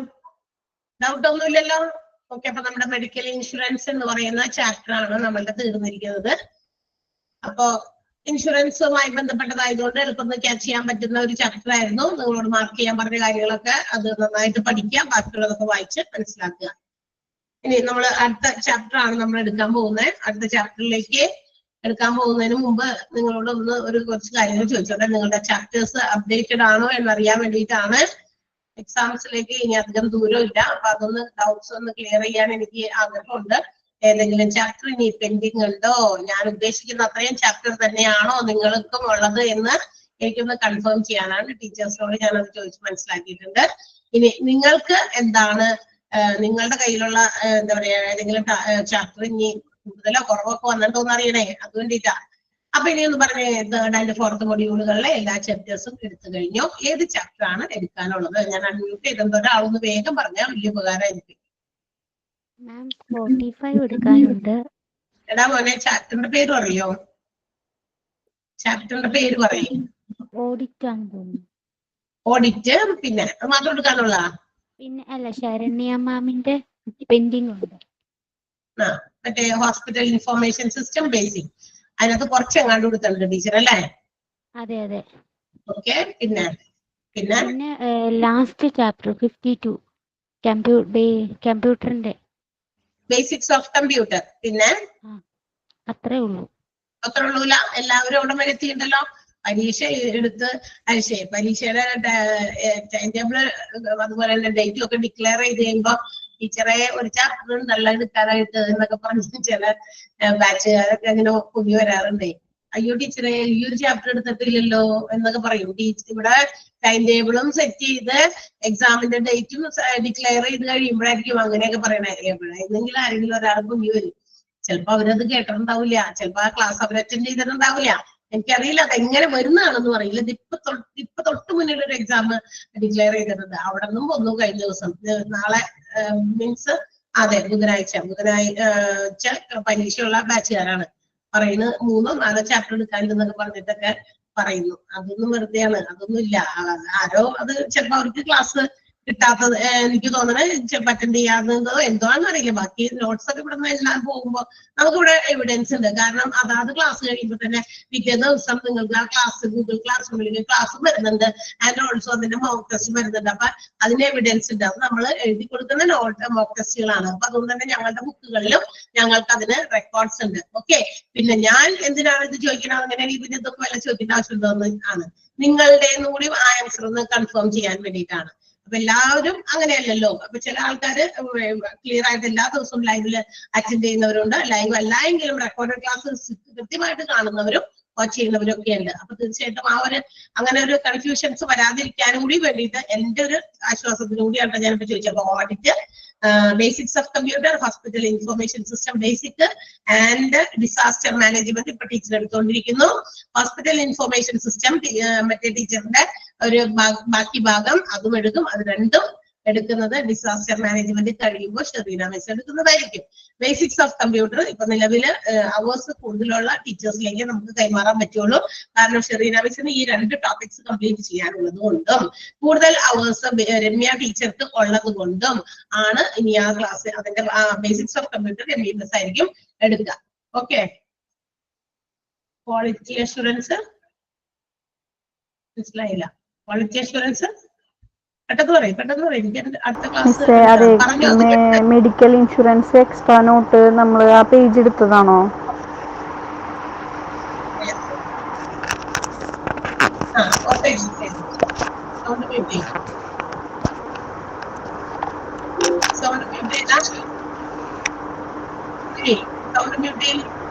പറയാം. ഓക്കെ, അപ്പൊ ഇല്ലേ മെഡിക്കൽ ഇൻഷുറൻസ് എന്ന് പറയുന്ന ഒരു എക്സ്ട്രാ നോട്ട് കിടക്കുന്നുണ്ട്. എക്സ്ട്രാ നോട്ട് നിങ്ങൾക്ക് ഫസ്റ്റ്, സെക്കൻഡ്, തേർഡ്, ഫോർത്ത് മൊഡ്യൂളുകൾ തിരിച്ച് ചാപ്റ്റേഴ്സ് തന്നിട്ടില്ലേ? തന്നിട്ടുണ്ടോ? 1, 2, 3, 4. ഒന്നാമത്തേൽ ഒരു 13 ചാപ്റ്റേഴ്സ്, രണ്ടാമത്തേൽ ഒരു 15 ചാപ്റ്റേഴ്സ്, മൂന്നാമത്തെ മൊഡ്യൂളില് ഐ തിങ്ക് 12 അങ്ങനെ എങ്ങാണ്ട് ചാപ്റ്റേഴ്സ്, പിന്നെ ലാസ്റ്റത്തേല് 11 ചാപ്റ്റേഴ്സ് അങ്ങനെ തിരിച്ചു തന്നിട്ടില്ലേ? പറഞ്ഞായിരുന്നു അതില്ല എന്ന് പറഞ്ഞായിരുന്നു മിസ് കഴിഞ്ഞ പ്രാവശ്യം. അതെ, ഞാൻ പറഞ്ഞിരുന്നു അങ്ങനെ 4 മൊഡ്യൂളുകളായിട്ട് തിരിച്ചു തന്നപ്പോ ആ മൊഡ്യൂളുകളിനകത്ത് എവിടെയെങ്കിലും മെഡിക്കൽ ഇൻഷുറൻസ് എക്സ്ട്രാ നോട്ട് എന്ന് പറഞ്ഞൊരു ചാപ്റ്റർ പ്രത്യക്ഷപ്പെട്ടിട്ടുണ്ടോ? ഇല്ലല്ലോ, ഇല്ല, ആ ചാപ്റ്റർ ഇല്ല. അതൊരു എക്സ്ട്രാ നോട്ടായിട്ട് ഏതോ ടീച്ചേഴ്സ് നേരത്തെ കൊടുത്തപ്പോ അതിനകത്തേക്ക് കയറി വന്നതാണ്. അതപ്പോ അവിടെ അങ്ങനെ ഒരു നോട്ട് പോലെ ആ എന്താ പറയാ അവരുടെ ആ ഒരു ഇതിനകത്ത് നമ്മുടെ ഈ പോർഷൻസിനകത്ത് PDF-നകത്ത് ഉൾപ്പെട്ടു പോയി. അത് നമ്മൾ അതിൽ നിന്ന് കളയാനായിട്ട് പറഞ്ഞിട്ടുണ്ടായിരുന്നു. ഐ തിങ്ക് അത് എങ്ങനെ പിന്നെയും അതിനകത്തേക്ക് കയറി വന്നതെന്ന് അറിയില്ല. നമ്മൾ ഓൾറെഡി മെഡിക്കൽ ഇൻഷുറൻസിന് വേണ്ട എല്ലാ സാധനങ്ങളും ചാപ്റ്ററിൽ പഠിച്ചിട്ടുണ്ട്. Then what is the need of extra note? അപ്പൊ പിന്നെ എക്സ്ട്രാ നോട്ടിന്റെ ആവശ്യമില്ല. ഉള്ള നോട്ട് തന്നെ പഠിക്കാൻ പറ്റില്ല ഞങ്ങൾക്ക്. ഇനി ഒരു എക്സ്ട്രാ നോട്ട് കൂടി ഞങ്ങളെ കൂടെ താങ്ങാൻ പറ്റില്ല. അത് ചില ആളുകൾ എന്നെ നോക്കി സഹതാപത്തോടെ നോക്കണം എനിക്ക് ഇവിടെ ഇരുന്ന് കാണാൻ സാധിക്കും. അതുകൊണ്ട് അത് വേണ്ട, അതില്ല. ഓക്കെ ഓക്കെ ദെൻ അപ്പൊ നമ്മള് ഇതൊന്ന് കൺഫേം ചെയ്യാൻ വേണ്ടിയിട്ടാണ്. അപ്പൊ രമ്യ മിസ് മറ്റേ ബേസിക്സ് ഓഫ് കമ്പ്യൂട്ടർ ടീച്ചറുടെ കഴിവ് എടുക്കും. കാരണം ടീച്ചർക്കാണ് കൂടുതൽ അവേഴ്സ് നിങ്ങൾക്കുള്ളത്. 3 ദിവസം കിട്ടുന്നുണ്ട് അല്ലെ? 3 ദിവസം വീക്കിലി കിട്ടുന്നുണ്ട്. അപ്പൊ ഈ ഒരു ആഴ്ചയുടെ ബാക്കിയും ടീച്ചർ എടുക്കാനുള്ള ടോപ്പിക് തീർന്നു കഴിയുമ്പോൾ ഈ ഒരാഴ്ചയുടെ ബാക്കിയും അടുത്ത ആഴ്ച 1-2 ദിവസം കൊണ്ട് ടീച്ചർക്ക് തീർക്കാൻ പറ്റും. I think by the end of second week അടുത്ത ആഴ്ചയ്ക്ക് ഉള്ളിൽ നമുക്ക് 3rd and 4th കംപ്ലീറ്റ് ചെയ്യാൻ പറ്റും എന്ന് എന്റെ ഒരു എന്താ പറയാ എന്റെ ഒരു എക്സ്പെക്ടേഷൻ ആണ് കേട്ടോ. ഞാൻ ഉദ്ദേശിച്ചത് അതാണ്. എനിക്ക് എടുക്കാൻ പറ്റില്ല, കാരണം വെച്ചാൽ അത് കൂടുതൽ പേജസ് ഉണ്ട്. അതുകൊണ്ട് നമുക്ക് എനിക്ക് ആകെ ആഴ്ചയിൽ ഒരു ചാപ്റ്റർ ഉള്ളൂ, അല്ല ആകെ ആഴ്ചയിൽ ഒരു ദിവസമേ ഉള്ളൂ. അത് നിങ്ങളെ മൺഡേ മാത്രം ഞാൻ കാണാൻ വേണ്ടി വരാറുള്ളൂ. അതുകൊണ്ട് എനിക്ക് അത്രയും വലിയ ചാപ്റ്റർ എടുത്ത് വെക്കാൻ പറ്റില്ലല്ലോ, കാരണം അത്രയും സമയം ഇനി നിങ്ങൾക്ക് വേണ്ടിയിട്ട് ഇല്ല. നമ്മുടെ എക്സാംസ് എടുത്തുകൊണ്ടിരിക്കുകയാണ്. ഓക്കെ, അപ്പൊ അത് അങ്ങനെ ക്ലിയർ ചെയ്തേക്കാം. ഓക്കെ ആണല്ലോ? Basics of computer Ramya miss എടുക്കും. Audit I am going to take and Sherina miss hospital information system ബേസിക്കും ഡിസാസ്റ്റർ ഇപ്പൊ എടുത്തുകൊണ്ടിരിക്കുന്നതും ടീച്ചർ എടുത്ത് തീർക്കുന്നതായിരിക്കും. ക്ലിയർ? മനസ്സിലായല്ലോ? ഓക്കെ അല്ലേ? അതുമെല്ലാം കൂടി കഴിഞ്ഞ് by the end of next week we will stop our portions. നമ്മൾ ഇതെല്ലാം കവർ ചെയ്യും, നിർത്തും എന്നുള്ളത്, നിർത്തും ക്ലാസ്സസ് ഒക്കെ എന്നാണ് നമ്മുടെ ഒരു ഐഡിയ. അതിന് എല്ലാവരും ഒന്ന് പരിശ്രമിക്കുക. ഓക്കെ, അപ്പൊ അത്രേ ഉള്ളൂ. പിന്നെന്താ അതിന്റെ ഇടയിൽ എന്തോ ഒരു കൺഫ്യൂഷൻ ചോദിച്ചല്ലോ, ആരോ ഡൗട്ട് ചോദിച്ചല്ലോ. ഈ മോക്ക് ടെസ്റ്റിൽ ഇപ്പൊ മിസ്റ്റേക്സ് വരുന്നുണ്ടല്ലോ, എന്താടാ ഏതിനകത്താ? ആൻസേഴ്സില് വരുന്നുണ്ട്. ചിലതൊക്കെ മോക്ക് ടെസ്റ്റ് ചെയ്യുമ്പോ നമ്മള് നോക്കുമ്പോ കറക്റ്റ് ആൻസർ ആയിരിക്കും, പക്ഷെ മോക്ക് ടെസ്റ്റ് നമ്മൾ അത് കൊടുക്കുമ്പോ അത് റോങ് എന്നും പറഞ്ഞിട്ട് ആൻസർ വരുന്നത്. അതെന്താ അങ്ങനെ? അറിയില്ല. എക്സാമ്പിൾ പറയാമോ? ഏതിനെയാണ് ചാപ്റ്റർ? രമ്യ മിസ് എടുത്ത ചാപ്റ്റേഴ്സിൽ ഇപ്പൊ കഴിഞ്ഞ ഹൗസ് കീപ്പിംഗ് എന്നുള്ളതിൽ 2 ക്വസ്റ്റ്യൻസ് അങ്ങനെയുണ്ട്. അങ്ങനെ വേറെ ഓരോന്നിൽ വരുന്നുണ്ട്.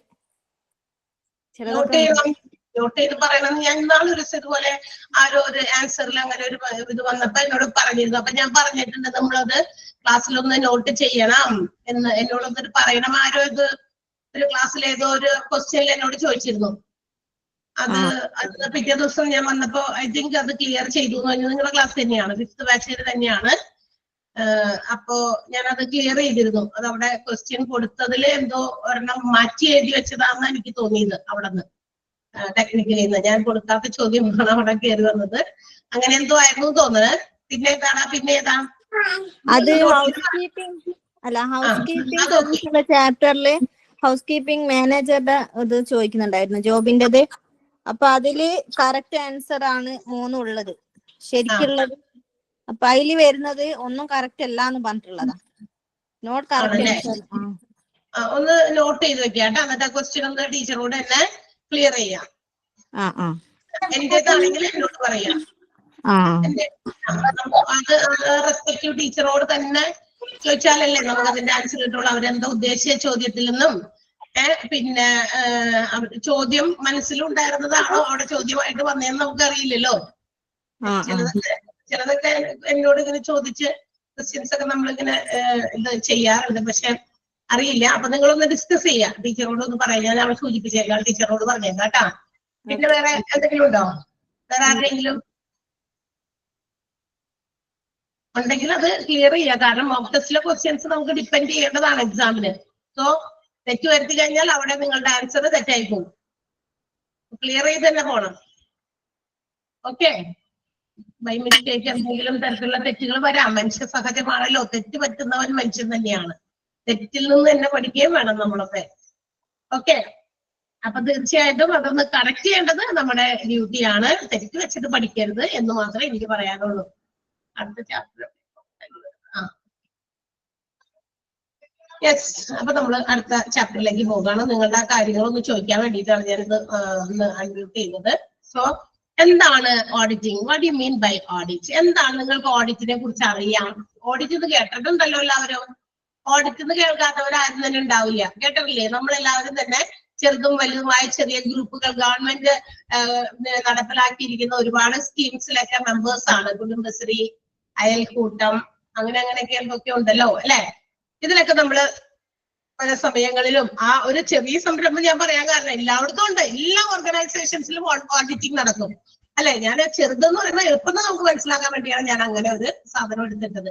കുടുംബശ്രീയിലൊക്കെ ഇങ്ങനെ അവര് കണക്കുകളൊക്കെ രേഖപ്പെടുത്തും. നിങ്ങൾ എടുത്തു വെക്കുന്ന ഓരോ ചെറിയ ചെറിയ സേവിങ്സ്, ത്രിഫ്റ്റ് എന്നൊക്കെ അറിയപ്പെടുന്ന ആ സേവിങ്സ് ഒക്കെ കൂട്ടിവെച്ച് അത് ലോണുകളായിട്ട് ആളുകൾക്ക് കൊടുത്ത് അതിന്റെ ഇൻട്രസ്റ്റ് ഒക്കെ കൂട്ടി എഴുതി അതൊക്കെ കണക്കായിട്ട് എഴുതി വെക്കുമ്പോ കണക്ക് എന്ന് പറയുന്നത് ഒരു വലിയ ഒരു സാധനം തന്നെയാണ് അല്ലെ?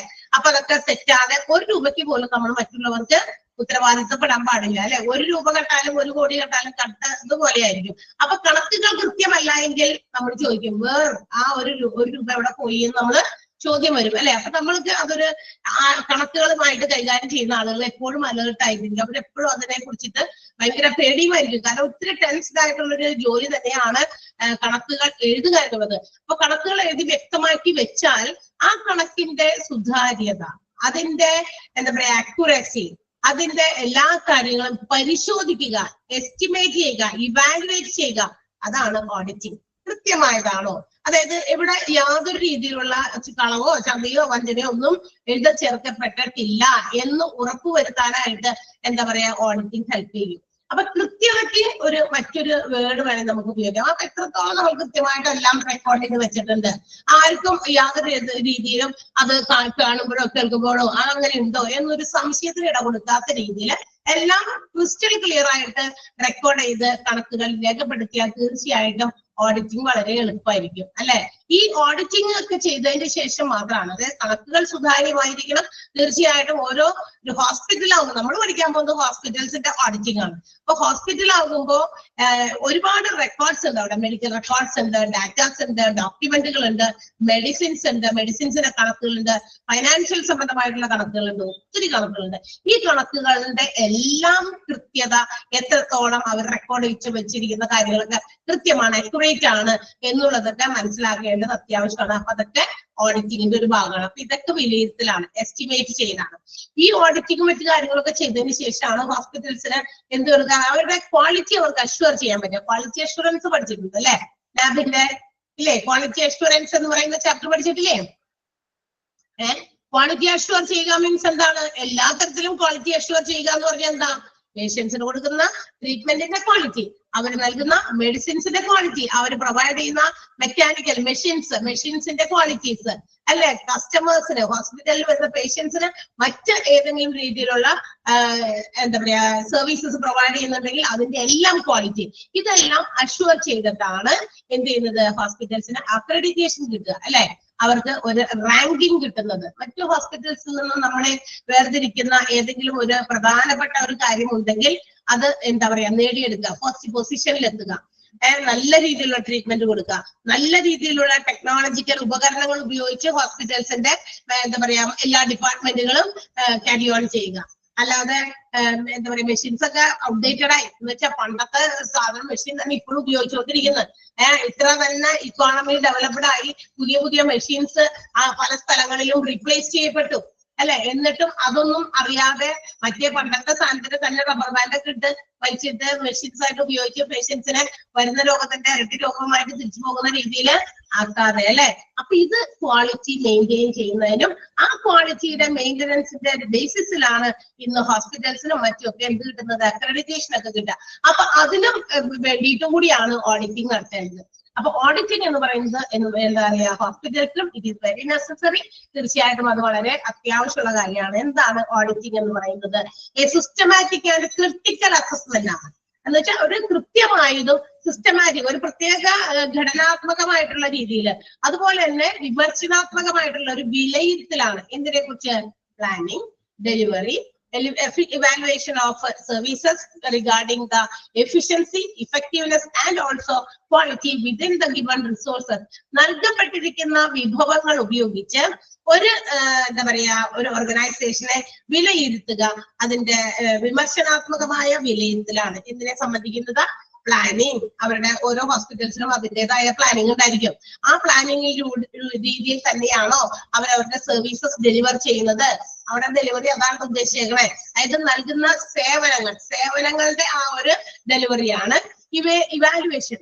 അതുപോലെ തന്നെ സേവനങ്ങളുടെ വിലയിരുത്തല്, അവരുടെ എഫിഷ്യൻസി, അതുപോലെ തന്നെ ഇഫക്റ്റീവ്നെസ് ആൻഡ് ഓൾസോ ക്വാളിറ്റി, ഇതെല്ലാം വിലയിരുത്തലാണ്. എന്തെന്ന് പറയാ? ഓഡിറ്റ് എന്ന് പറയാ. ഇതെല്ലാം കൃത്യമായിരിക്കണം. ഒരു രീതിയിലും മറ്റൊന്ന് എന്താ പറയാ മറ്റു രീതിയിലുള്ള കാര്യങ്ങളൊന്നും ബാധിക്കാതെ എല്ലാത്തിനെയും നല്ല രീതിയിൽ മെയിൻറ്റെയിൻ ചെയ്ത് കൊണ്ടുപോകുന്നുണ്ടോ എന്ന് വിലയിരുത്തലാണ് ഇവിടെ ഓഡിറ്റിംഗ് എന്ന് ഉദ്ദേശിക്കുന്നത്. അതെന്തൊക്കെയാകാം? എന്തിന്റെയൊക്കെ ഓഡിറ്റിംഗ് ആകാം? It is also the assessment of data, documents and resources. ഒരു ഹോസ്പിറ്റൽസിലെ ഡാറ്റ, അതായത് പേഷ്യൻസിനെ സംബന്ധിക്കുന്ന ഒരുപാട് ഡാറ്റ കളക്ട് ചെയ്യുന്ന കാര്യങ്ങൾ ഉണ്ട് അല്ലെ? മെഡിക്കൽ റെക്കോർഡുകളൊക്കെ നമ്മൾ പഠിച്ചിട്ടുണ്ടായിരിക്കും. അപ്പൊ മെഡിക്കൽ റെക്കോർഡ്സിലൊക്കെ ഇങ്ങനെ കാര്യങ്ങളൊക്കെ പറഞ്ഞു വെച്ചിട്ടുണ്ട്. അപ്പൊ അതിനകത്ത് വന്നിരിക്കുന്ന കാര്യങ്ങൾ അതെല്ലാം തന്നെ കൃത്യമായിട്ട് എല്ലാം രേഖപ്പെടുത്തി വെച്ചിട്ടുണ്ടായിരിക്കും ഡാറ്റാസ് ഒക്കെ. അതുപോലെ അതുമായി ബന്ധപ്പെട്ടുള്ള ഡോക്യുമെന്റുകൾ, അതുപോലെ മറ്റു റിസോഴ്സുകൾ, അങ്ങനെ എന്തൊക്കെയുണ്ടോ അതെല്ലാം തന്നെ ഹോസ്പിറ്റൽസിന്റെ സ്റ്റാൻഡേർഡ്സിനെ മീറ്റ് ചെയ്യുന്ന രീതിയിൽ. സ്റ്റാൻഡേർഡ്സ് എന്താ? ഒരു നിലവാരം. ഒരു ഹോസ്പിറ്റലിന് അതിൻ്റെതായ നിലവാരമുണ്ട് അല്ലെ? ഒരു ഇക്കോണമിയിൽ എന്താ പറയാ ഡെവലപ്ഡ് ആകുന്ന ഓരോ ഓർഗനൈസേഷനും അതിന് മറ്റുള്ളവരുടെ പബ്ലിക്കിന്റെ ഇടയിലും ഒക്കെ നമുക്കൊന്ന് പിടിച്ചു നോക്കാനാണെങ്കിൽ we have to keep up our standard. തീർച്ചയായിട്ടും ഒരു നിലവാരം നമ്മൾ വെച്ച് പിടിപ്പിക്കണം അല്ലെ?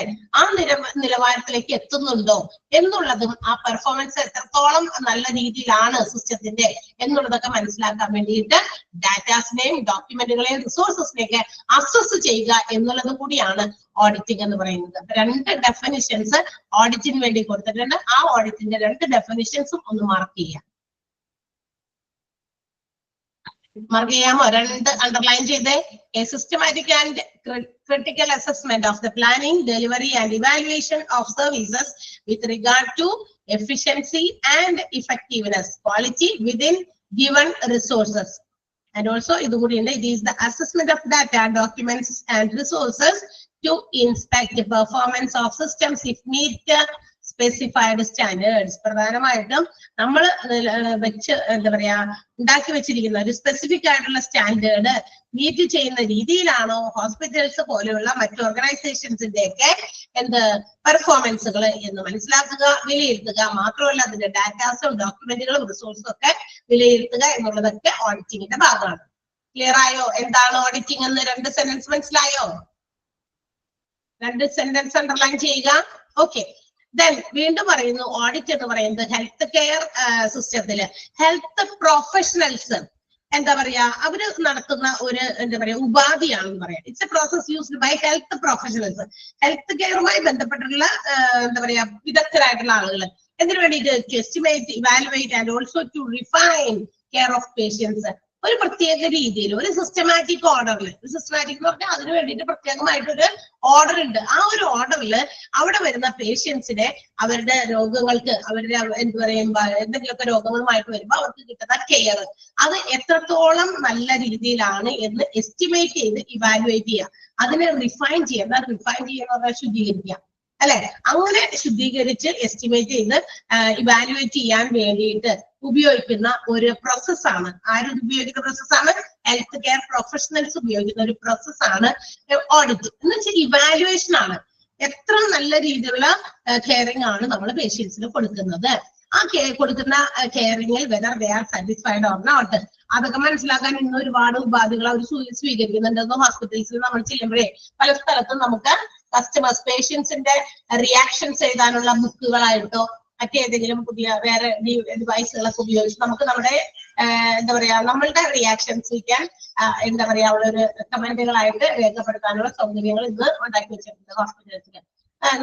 വെദർ നമ്മൾ സാറ്റിസ്ഫൈഡ് ആണോ, ഗുഡ് ആണോ, സാറ്റിസ്ഫാക്ടറി ആണോ, വെരി ബെസ്റ്റ് ആണോ എന്നൊക്കെ പറഞ്ഞിട്ട് നമുക്ക് വേണമെങ്കിൽ അവിടെ കിട്ടുന്ന എല്ലാം കൂടി ഓവറോൾ എല്ലാ കെയറിങ്ങും അതുപോലെ തന്നെ കസ്റ്റമേഴ്സിനോടുള്ള അതായത് പേഷ്യൻസിനോടുള്ള അവരുടെ ഹെൽത്ത് കെയർ സിസ്റ്റത്തിന്റെ പെരുമാറ്റവും മറ്റ് എല്ലാ കാര്യങ്ങളും എല്ലാം കൂടി ഒരുമിച്ചിട്ടാണ് നമ്മൾ അതിനൊരു കമന്റ് രേഖപ്പെടുത്തുക.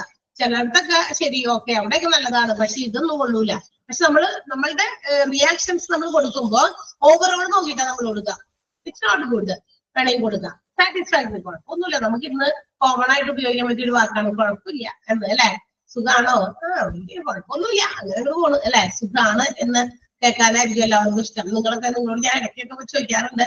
ഇപ്പൊ ഇത് തീർക്കാനുള്ള ഇതിലൊന്നും ചോദിച്ചിട്ട് ഇപ്പൊ 2 ദിവസമായി തോന്നുന്നു. ഓക്കെ, അപ്പൊ ഇതാണ്. അപ്പൊ ഇങ്ങനെയുള്ള ഇവാലുവേഷൻസ് നടത്തുക എന്നുള്ളതാണ് ഇതിന്റെ. അങ്ങനെയൊക്കെ ഇവാലുവേറ്റ് ചെയ്ത് അത് ഈ ഹെൽത്ത് കെയർ പ്രൊഫഷണൽസ് ചെയ്യുന്ന ഒരു ടെക്നിക്കാണ്. ആ ഒരു പ്രോസസ്സിലൂടെ അവർക്ക് കാര്യങ്ങളൊക്കെ മനസ്സിലാക്കാനും ഇവാലുവേറ്റ് ചെയ്യാനും പറ്റുന്നതാണ്. ഇനി ആ പറയുന്ന ഓഡിറ്റിങ്ങിലൂടെ ഇത് can calculate the current practice against the defined or desired standards. നമ്മൾ നേരത്തെ പറഞ്ഞു ഒരു സ്റ്റാൻഡേർഡ് നമ്മൾ അച്ചീവ് ചെയ്യാൻ വേണ്ടിയിട്ട് ഈ ഒരു നിലവാരത്തിലേക്ക് നമ്മൾ എത്താൻ വേണ്ടിയിട്ട് നമ്മൾ ഒരു പ്രീ പ്ലാനിങ് ഉണ്ട് എല്ലാവർക്കും. ഏത് ഓർഗനൈസേഷനും ഉണ്ടായിരിക്കും. ഇപ്പൊ എന്റെ ഹോസ്പിറ്റലിൽ വരുന്ന പേഷ്യൻസിന് ഞാൻ ഇങ്ങനെയുള്ള ഒരു ക്വാളിറ്റി സർവീസസ് ആണ് അല്ലെങ്കിൽ ക്വാളിറ്റി ട്രീറ്റ്മെന്റ് ആണ് പ്രൊവൈഡ് ചെയ്യാനായിട്ട് ഉദ്ദേശിക്കണേ എന്ന് ആ ഹോസ്പിറ്റലിന്റെ എന്താ പറയാ ഡയറക്ടറോ അല്ലെങ്കിൽ ഓർഗനൈസറോ ആരാണോ അതിന് ഏറ്റവും പ്രധാനപ്പെട്ട ആളത് ചിന്തിച്ചിട്ടുണ്ട്. അപ്പൊ അവരുടെ പേഷ്യൻസിന്റെ സാറ്റിസ്ഫാക്ഷന് ഉതകുന്ന രീതിയിലുള്ള കെയറിങ്ങും ട്രീറ്റ്മെന്റും എല്ലാ സാഹചര്യവും അവര് കൊടുക്കാനായിട്ട് അതിനൊരു സ്റ്റാൻഡേർഡ് അവര് കീപ്പ് ചെയ്ത് വെച്ചിട്ടുണ്ടായിരിക്കും. ആൻഡ് ഈ ഓഡിറ്റിങ്ങിലൂടെ ദേ ആർ കാൽക്കുലേറ്റിംഗ്. ഈ ഓഡിറ്റിങ്ങിലൂടെ അവർ എന്ത് ചെയ്യണത് കണ്ടെത്തുകയാണ്. എങ്ങനെ? കറന്റ് പ്രാക്ടീസ് ഇപ്പൊ അതെങ്ങനെ പോകുന്നു, ആ നിലവാരത്തിലേക്ക് whether they are reaching or not, നമ്മൾ ആ നിലവാരത്തിലേക്ക് എത്തണ്ടോ ഇല്ലെന്ന് നോക്കുക, വിലയിരുത്തുക. അതല്ലേ ഓഡിറ്റിംഗ് എന്ന് പറയുന്നത്. ഇവിടെ നമുക്ക് ഈ ഓഡിറ്റിംഗ് നടത്താം. ടീച്ചേഴ്സ് ഒരുപാട് പേര് ഇങ്ങനെ ക്ലാസ്സസ് ഒക്കെ എടുക്കാൻ വരുന്നു. അപ്പൊ നമ്മൾ കൊടുക്കാൻ ഉദ്ദേശിക്കുന്ന ഇവിടെ ഓർഗനൈസർക്ക് എംപ്ലോയർക്ക് ഒരു ഐഡിയ ഉണ്ട്. Teachers have to attain this much standard. ഈ ഒരു നിലവാരത്തിൽ അവർ ക്ലാസ്സുകളിലേക്ക് എത്തണം. അത്തരം ഒരു ക്ലാസ്സസ് ആണ് നമ്മൾ ഓൺലൈനിലൂടെ ഈ കുട്ടികൾക്ക് കൊടുക്കാനായിട്ട് ഉദ്ദേശിക്കുന്നത്. ആ ലെവലിലേക്ക് ടീച്ചേഴ്സ് എത്തണം. അപ്പൊ അത് അവർ വിലയിരുത്തും, അല്ലെ? ക്ലാസ്സസ് കണ്ടിട്ട് മനസ്സിലാക്കിയിട്ട് ഒരു ടീച്ചേഴ്സും whether they are reaching their standard, അവർ ഉദ്ദേശിച്ചിരിക്കുന്ന സ്റ്റാൻഡേർഡിലേക്ക് ഈ പറയുന്ന ടീച്ചേഴ്സ് എല്ലാം തന്നെ എത്തുന്നുണ്ടോ എന്ന് വിലയിരുത്തണം, അല്ലെ? ഓഡിറ്റിംഗ് നമുക്ക് എവിടെയും നടത്താൻ പറ്റും. ഓക്കെ, അപ്പൊ അതൊരു വിലയിരുത്തലാണ്. ഇപ്പൊ ഹോസ്പിറ്റൽ പോലെയുള്ള മറ്റ് ഇപ്പൊ ബിസിനസ്സുകാരാണെങ്കിലല്ലേ, ഇപ്പൊ ഒരു ടെക്സ്റ്റൈൽ ഷോപ്പ് നടത്തുന്നത് അവിടുത്തെ കണക്കുകൾ ഓഡിറ്റ് ചെയ്താൽ മതി. ഓക്കെ, കണക്കുകളൊക്കെയാണ് അവിടെ പ്രാധാന്യം. കാരണം എന്ന് വെച്ചാൽ അവിടെ പിന്നെ എന്താ പറയാ കസ്റ്റമേഴ്സിനോട് കാണിക്കുന്ന അതൊക്കെ അവരുടെ എന്താ പറയാ ക്യാൻവാസിങ് കാര്യങ്ങളാണ്. ഇത് വളരെ എപ്പോഴും ചിരിച്ചൊക്കെ കസ്റ്റമേഴ്സിനോടൊക്കെ വരുമ്പോ അവരോട് ഡീൽ ചെയ്യുക എന്നുള്ളത്. അതേസമയം ഹോസ്പിറ്റൽസിൽ അങ്ങനെയല്ല. പേഷ്യൻസിന് മാക്സിമം സാറ്റിസ്ഫൈഡ് ആയിട്ടുള്ള ക്വാളിറ്റി കെയർ ട്രീറ്റ്മെന്റ് കൊടുക്കണം, നല്ല രീതിയിലുള്ള മെഡിസിൻസ് കൊടുക്കണം, അല്ലെ? നല്ല ഫെസിലിറ്റീസ് കൊടുക്കണം, അറ്റ്മോസ്ഫിയർ അതുപോലെ തന്നെ എപ്പോഴും എന്താ പറയാ clean and house keeping department അതൊക്കെ നീറ്റായിട്ട് ക്ലീൻ ആയിട്ടൊക്കെ വെച്ചില്ലെങ്കിൽ അതും രോഗവുമായിട്ടാണ് ചെല്ലണേ, അല്ലെ? അപ്പൊ ഇവിടെ cleanliness is the most important thing ഹോസ്പിറ്റൽസിൽ. അല്ലെങ്കിൽ അവിടെ ഒത്തിരി രോഗാണുക്കൾ ഒക്കെ വ്യാപിക്കാനൊക്കെ ഏറ്റവും സാധ്യത കൂടിയ കാര്യങ്ങളാണ്. അപ്പൊ അതൊന്നും ഇല്ലാതെ ഇതെല്ലാം കൃത്യമായിട്ട് കൊണ്ടുപോകുക, അതൊക്കെ വിലയിരുത്തലാണ് നമ്മുടെ ഓഡിറ്റിംഗ് എന്ന് പറയുന്നത്. ഓക്കെ, ആൻഡ് ഓൾസോ ഇതിനകത്ത് ഇവർ ഏറ്റവും പ്രധാനമായിട്ട് ഇറ്റ് എയിംസ്. എന്താണ് ഇത് എയിം ചെയ്യുന്നത്? എന്താണ് ഓഡിറ്റിംഗിലൂടെ ലക്ഷ്യമാക്കുന്നത്? To safeguard the quality, high quality സംരക്ഷിക്കുക എന്ന് വെച്ചാൽ നല്ല ക്വാളിറ്റിയുള്ള സേവനം, ക്ലിനിക്കൽ കെയർ ആർക്ക്? the patients. അതാണ് അതിന്റെ എയിം എന്ന് പറയുന്നത്. It aims at safeguarding a high quality of clinical care for patients. പേഷ്യൻസിന് കൃത്യമായ ഒരു ക്ലിനിക്കൽ കെയർ കൊടുത്ത് സംരക്ഷിക്കുക എന്നുള്ളത് ഓഡിറ്റിംഗിന്റെ ഒരു ലക്ഷ്യമാണ്. ക്ലിയർ ആയോ? ആദ്യത്തെ പാരഗ്രാഫ് 2 സെന്റൻസ് നമ്മൾ അടയാളപ്പെടുത്താൻ പറഞ്ഞു. ആ 2 സെന്റൻസ് ഡെഫിനിഷൻ ഇല്ല, അതാണ് പഠിക്കേണ്ടത്. അടുത്തത് വൈ ഓഡിറ്റ്, മറ്റേത് വായിച്ചു നോക്കിയാൽ മതി. Okay, why audit? എന്തിനാണ് ഈ ഓഡിറ്റ്? ഓഡിറ്റിംഗിലേക്ക് സാധ്യമാക്കുന്ന കാരണങ്ങൾ എന്തൊക്കെയാണ്, അല്ലെങ്കിൽ എന്താണ് അതിന്റെ reason? Why, what is the reason for auditing? ഓഡിറ്റിംഗിന് വേണ്ടിയിട്ടുള്ള കാരണങ്ങൾ എന്തൊക്കെയാണ്? ഒന്ന്, സസ്റ്റെയിൻ ഡാറ്റ ക്വാളിറ്റി, ഡാറ്റയുടെ ഗുണനിലവാരം ഉറപ്പുവരുത്തുക. അതായത് നമ്മളുടെ ഹോസ്പിറ്റൽസിൽ ഒത്തിരി ആളുകളുടെ ഡാറ്റാസ് ഒക്കെ കളക്ട് ചെയ്ത് വെച്ചിട്ടുണ്ടായിരിക്കും. അപ്പൊ ആ ഡാറ്റയൊക്കെ അതിന്റെ കൃത്യത എത്രത്തോളം ഉണ്ടോ, അത് ക്വാളിറ്റി ആയിട്ടുള്ള ഡാറ്റാസ് ആണോ, വേണ്ടതൊക്കെ ആവശ്യമുള്ളത് മാത്രം നമ്മൾ അവരിൽ നിന്ന് കളക്ട് ചെയ്താൽ മതി, ആവശ്യമില്ലാത്തൊന്നും വേണ്ട, അതൊക്കെ സസ്റ്റെയിൻ ചെയ്യുക, അതായത് നിലനിർത്തുക. Defend reputation of staff organiser and ഹോസ്പിറ്റലിന്റെയും അല്ലെങ്കിൽ ഹോസ്പിറ്റൽ ഓർഗനൈസറുടെയും അതുപോലെ സ്റ്റാഫിന്റെ ഒക്കെ പദവി നിലനിർത്തുക. നമുക്കിപ്പോ ഓരോ സ്ഥാനവും മാനവും ഉണ്ട് അല്ലെ. നമ്മൾ ചിലപ്പോഴൊക്കെ കൊളോക്കിയിൽ നമ്മൾ സംസാരിക്കുമ്പോൾ എനിക്കൊരു നിലവിലുണ്ടാ, നീ അതൊക്കെ കളഞ്ഞു വിളിക്കരുത്, കുട്ടികളോടൊക്കെ നമ്മൾ പറയും അല്ലെ. നമുക്ക് സമൂഹത്തിലായിക്കോട്ടെ ചില പ്രത്യേക സാഹചര്യങ്ങളായിക്കോട്ടെ നമുക്കൊരു നിലയും വിലയും ഒക്കെ ഉണ്ട് നമ്മൾ പറയാറില്ലേ. ഒരു റെപ്യൂട്ടേഷൻ അത് കളയാൻ നമ്മൾ ആഗ്രഹിക്കുന്നില്ല. അതുപോലെ ഹോസ്പിറ്റൽസിനും അവിടുത്തെ പ്രൊഫഷണൽസിനും സ്റ്റാഫ്സിനും ഒക്കെ അവരുടേതായ ഒരു വ്യക്തിപരമായ ഒരു നിലയും വിലയൊക്കെ ഉണ്ട്. അത് എന്താ പറയാ കാത്തു സൂക്ഷിക്കുക, സംരക്ഷിക്കുക. അതാണ് defend reputation to staff hospitals and also organiser. പിന്നെ എന്താ defend current and future funding. ഇപ്പൊ ഉള്ളതും അല്ലെങ്കിൽ ഭാവിയിലേക്കുള്ളതുമായിട്ടുള്ള ഫണ്ടിങ് അത് നിലനിർത്തുക. എന്ന് വെച്ചാൽ എന്താ ഫണ്ടിങ്? കാശ് വേണ്ടേ? ഒരു ബിസിനസ് ഓർഗനൈസേഷനൊക്കെ നടത്തിക്കൊണ്ട് പോകുമ്പോ എപ്പോഴും അത്യാവശ്യം വേണ്ടതാണ് എന്ത്? ക്യാഷ് ആയിട്ട് നമ്മുടെ കയ്യിൽ റെഡി ക്യാഷ് ആയിട്ടോ അല്ലെങ്കിൽ ഡെപ്പോസിറ്റ്സ് ആയിട്ടോ അല്ലെങ്കിൽ പ്ലാസ്റ്റിക് മണി ആയിട്ടോ ഒക്കെ വേണം. അപ്പൊ അത് എപ്പോഴും ഒരു എന്താ പറയാ ഒരു ഫിക്സഡ് എമൗണ്ട് നമുക്ക് ഇപ്പോഴത്തെ ആവശ്യങ്ങളെയും വരാനിരിക്കുന്ന ആവശ്യങ്ങളെയും ഒക്കെ എന്താ പറയാ സംരക്ഷിക്കാനുള്ള അല്ലെങ്കിൽ അത്തരം ആവശ്യങ്ങളെ നമുക്ക് സാറ്റിസ്ഫൈ ചെയ്യാനുള്ള ഫണ്ട് എപ്പോഴും ഉണ്ടായിരിക്കണം എന്നുള്ളത്. പിന്നെ എന്താ റിഫൈൻ ക്വാളിറ്റി, ശുദ്ധമായ ഗുണമേന്മ ഉറപ്പുവരുത്തുക. എന്താ അതും ഉറപ്പുവരുത്താൻ പറ്റും ഇതിലൂടെ, ഓഡിറ്റിങ്ങിലൂടെ. എന്ന് വെച്ചാൽ ഗുണനിലവാരമുള്ള ട്രീറ്റ്മെന്റുകൾ കൊടുക്കുക, ഗുണനിലവാരമുള്ള കാര്യങ്ങൾ പ്രൊവൈഡ് ചെയ്യുക, സർവീസസ് പ്രൊവൈഡ് ചെയ്യുക പേഷ്യൻസിന്. അങ്ങനെ അതൊക്കെ കിട്ടിക്കഴിഞ്ഞാൽ തീർച്ചയായിട്ടും അത് വിലയിരുത്തലിലൂടെ മാത്രമേ പറ്റുള്ളൂ. നമ്മൾ ആരും അന്വേഷിക്കാതെ നോക്കാനില്ല എന്ന് പറയുമ്പോൾ എന്ത് ചെയ്യും? ഏത് വിഭാഗത്തിലുള്ള ആളുകളായാലും കുഴപ്പം. ഇപ്പൊ ഹോസ്പിറ്റലിന്റെ ഹൗസ് കീപ്പിംഗ് ഡിപ്പാർട്ട്മെന്റ് അവർക്ക് അവിടുത്തെ കാര്യങ്ങളൊക്കെ ചുറ്റുവട്ടൊക്കെ എപ്പോഴും ക്ലീൻ ചെയ്ത് മെയിൻറ്റെയിൻ ചെയ്ത് കൊണ്ടുപോകേണ്ടവരാണ്. അവര് അതൊക്കെ കൃത്യമായി ചെയ്യുന്നുണ്ടോ എന്നൊക്കെ നോക്കാൻ അന്വേഷിക്കാനൊക്കെ ആൾക്കാരുണ്ട്. പക്ഷെ അത് എത്രത്തോളം നീറ്റ് ആൻഡ് ക്ലീൻ കാണുമ്പോൾ അത് വിലയിരുത്തുക, അതെ അത്ര പെർഫെക്റ്റ് അല്ല, അത് you have to do some more better. ഇതിനും കൂടി നന്നായിട്ടൊക്കെ ചെയ്യാൻ പറ്റും. കുറച്ച് ക്ലെൻലിനെസ് കുറവുണ്ട്, ചെയ്തിട്ടുണ്ട് എന്നാണ്, പക്ഷെ അതൊരു കണക്ക് കഴിക്കൽ രീതിയാണ്, പക്ഷെ അത് പെർഫെക്റ്റ് ആയിട്ടില്ല. അപ്പൊ നമ്മൾ അതിനെ റാങ്ക് ചെയ്തു. അപ്പൊ അതൊരു വിലയിരുത്തലാണ് അല്ലെ. അപ്പൊ തന്നെ അതിന്റെ റാങ്ക് കൊടുത്തു. അപ്പൊ 10ൽ ഇത്ര മാർക്ക്, ഓക്കെ അത്രേ ഉള്ളൂ. അതൊക്കെ ഓരോ ഓർഗനൈസേഷനെ ഡിപ്പെൻഡ് ചെയ്താണ്. യൂസ്ഫുൾ ഫോർ ക്ലിനിക്കൽ ഇംപ്രൂവ്മെന്റ്, ഇതും അതുപോലെ തന്നെ ക്ലിനിക്കൽ ഇംപ്രൂവ്മെന്റുകൾ വരുത്താൻ ഓഡിറ്റിങ്ങിലൂടെ ഏതെങ്കിലുമൊക്കെ പോരായ്മകളുണ്ടോ, അവിടെ എന്ത് ക്ലിനിക്കൽ സംബന്ധമായിട്ടുള്ള ട്രീറ്റ്മെന്റ് ഹോസ്പിറ്റൽസിൽ വരുന്ന ആളുകൾക്ക് അവർ കൊടുക്കുന്ന ക്ലിനിക്കൽ ട്രീറ്റ്മെന്റുകളിൽ എന്തെങ്കിലും എന്താ പറയാ വികസനങ്ങൾ കൊണ്ടുവരാനുണ്ടോ, ഇംപ്രൂവ്മെന്റ്, അത് ഓഡിറ്റിങ്ങിലൂടെ മാത്രമേ പറ്റുള്ളൂ. അതൊക്കെ വിലയിരുത്തിയാലേ അറിയാൻ പറ്റുള്ളൂ. ഇൻസ്പയർസ് ടീം വർക്ക്, ടീമായിട്ട് ഒത്തിരി ആളുകളൊക്കെ ടീമാക്കി ചേർത്ത് നമ്മൾ ഹോസ്പിറ്റൽസിൽ ഡോക്ടേഴ്സ് ഉണ്ട്, നഴ്സസ് ഉണ്ട്, മറ്റ് ഡിപ്പാർട്ട്മെന്റുകൾ, അപ്പൊ എല്ലാവരും കൂടി ചേർന്നിട്ടുള്ള ഒരു ടീം വർക്ക് നമുക്ക് എന്താ പറയാ സ്വാധീനിക്കാൻ സാധിക്കും എന്നുള്ളതും ഓഡിറ്റിങ്ങിന്റെ തന്നെ ഒരു ആവശ്യമാണ്. ദെൻ ഇംപ്രൂവ്സ് പേഷ്യന്റ് കെയർ, ഓഡിറ്റിങ്ങിലൂടെ തീർച്ചയായിട്ടും പേഷ്യന്റ് കെയർ നമുക്ക് വർദ്ധിപ്പിക്കാൻ സാധിക്കും. കൂടുതൽ ഓഡിറ്റിങ്ങിലൂടെ കൂടുതൽ കെയറിങ് പേഷ്യൻസിന് പ്രൊവൈഡ് ചെയ്യാൻ പറ്റും. ഫൈനാൻഷ്യൽ ബെനിഫിറ്റ്സിനും അതുപോലെ തന്നെ ഓഡിറ്റിംഗ് അത്യാവശ്യമാണ്. കാരണം നമുക്ക് ഓഡിറ്റിംഗ് ഒക്കെ കൃത്യമായിട്ട് വർഷാവർഷം ഒക്കെ നടത്തിയില്ലെങ്കിലേ, വർഷാവർഷം പീരിയോഡിക്കലായിട്ട് ഓഡിറ്റിംഗ് ഒക്കെ നടത്തിയില്ലെങ്കിൽ നമുക്ക് ഒരുപാട് നേട്ടങ്ങൾ നടത്തുന്നത് കൊണ്ടുണ്ട്, ഫൈനാൻഷ്യൽ ആയിട്ടുള്ള ബെനിഫിറ്റുകൾ ഉണ്ട്. And also it is necessary four meeting the legislations of CPA. CPA എന്താ? സർട്ടിഫൈഡ് പബ്ലിക് അക്കൗണ്ടന്റ് ആണ്. സർട്ടിഫൈഡ് പബ്ലിക് അക്കൗണ്ടന്റ് എന്നാണ് അതിന്റെ ഫുൾ ഫോം. ഒന്നാമത് നോട്ട് ചെയ്ത് വെച്ചേക്ക, സർട്ടിഫൈഡ് പബ്ലിക് അക്കൗണ്ടന്റ്.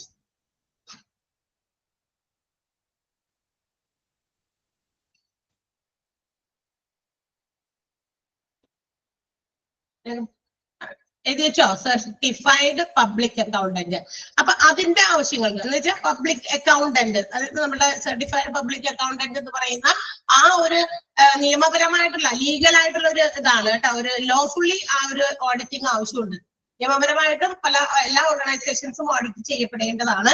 ആ ഒരു നിയമാനുസൃതമായ പേരിലും വളരെ അത്യാവശ്യമായ കാര്യമാണ് ഓഡിറ്റിംഗ്. അപ്പൊ ഈ പ്രധാനപ്പെട്ട കാരണങ്ങൾ കൊണ്ടൊക്കെയാണ് ഓഡിറ്റിംഗ് ആവശ്യമാണ് എന്ന് പറയുന്നത്. ഓക്കെ, അതാണ് അതിന്റെ ക്വസ്റ്റ്യൻ. Why audit? ക്വസ്റ്റ്യൻ മാർക്കാണ്. ഓക്കെ, അപ്പൊ അതൊന്ന് മാർക്ക് ചെയ്തേക്കാം. ഓഡിറ്റ് എന്തിനാണ്, അതിന്റെ റീസൺസ്, എന്തിനു വേണ്ടിയിട്ടാണ് ഓഡിറ്റിംഗ്, അതിന്റെ കാരണങ്ങൾ അവിടെ ഒന്ന് ടിക്ക് ചെയ്തേക്കാം. അത് ഇമ്പോർട്ടന്റ് ആണ്. ആ പോയിന്റുകൾ കേട്ടോ. ഈ ഓഡിറ്റിംഗ് 2 രീതിയിലുണ്ട്, എക്സ്റ്റേണലും ഇന്റേണലും. അത് നമ്മൾ അടുത്ത ക്ലാസ്സിൽ നടത്തുന്നതായിരിക്കും. Internal audit, external audit, 2 type of audit ആണ് കേട്ടോ. അത് അടുത്ത ക്ലാസ്സിൽ എടുക്കാം. Because time is over. ഇവിടെ മഴ തൽക്കാലം ഇല്ല. ബിനോയ് മഴ ഉണ്ടായിരുന്നു രാവിലെയും ഇന്നലെ വൈകുന്നേരം ഒത്തിരി മഴയും കാറ്റും ഒക്കെ ഉണ്ടായിരുന്നു. പക്ഷെ ഇപ്പൊ ശാന്തമായിട്ട് ഇരിക്കുന്നുണ്ട്. പക്ഷെ മഴയുടെ ഒരു ലക്ഷണവും കാണുന്നുണ്ട്. നിങ്ങൾക്കൊക്കെ മഴയുണ്ടോ? ഭയങ്കര മഴയാണോ?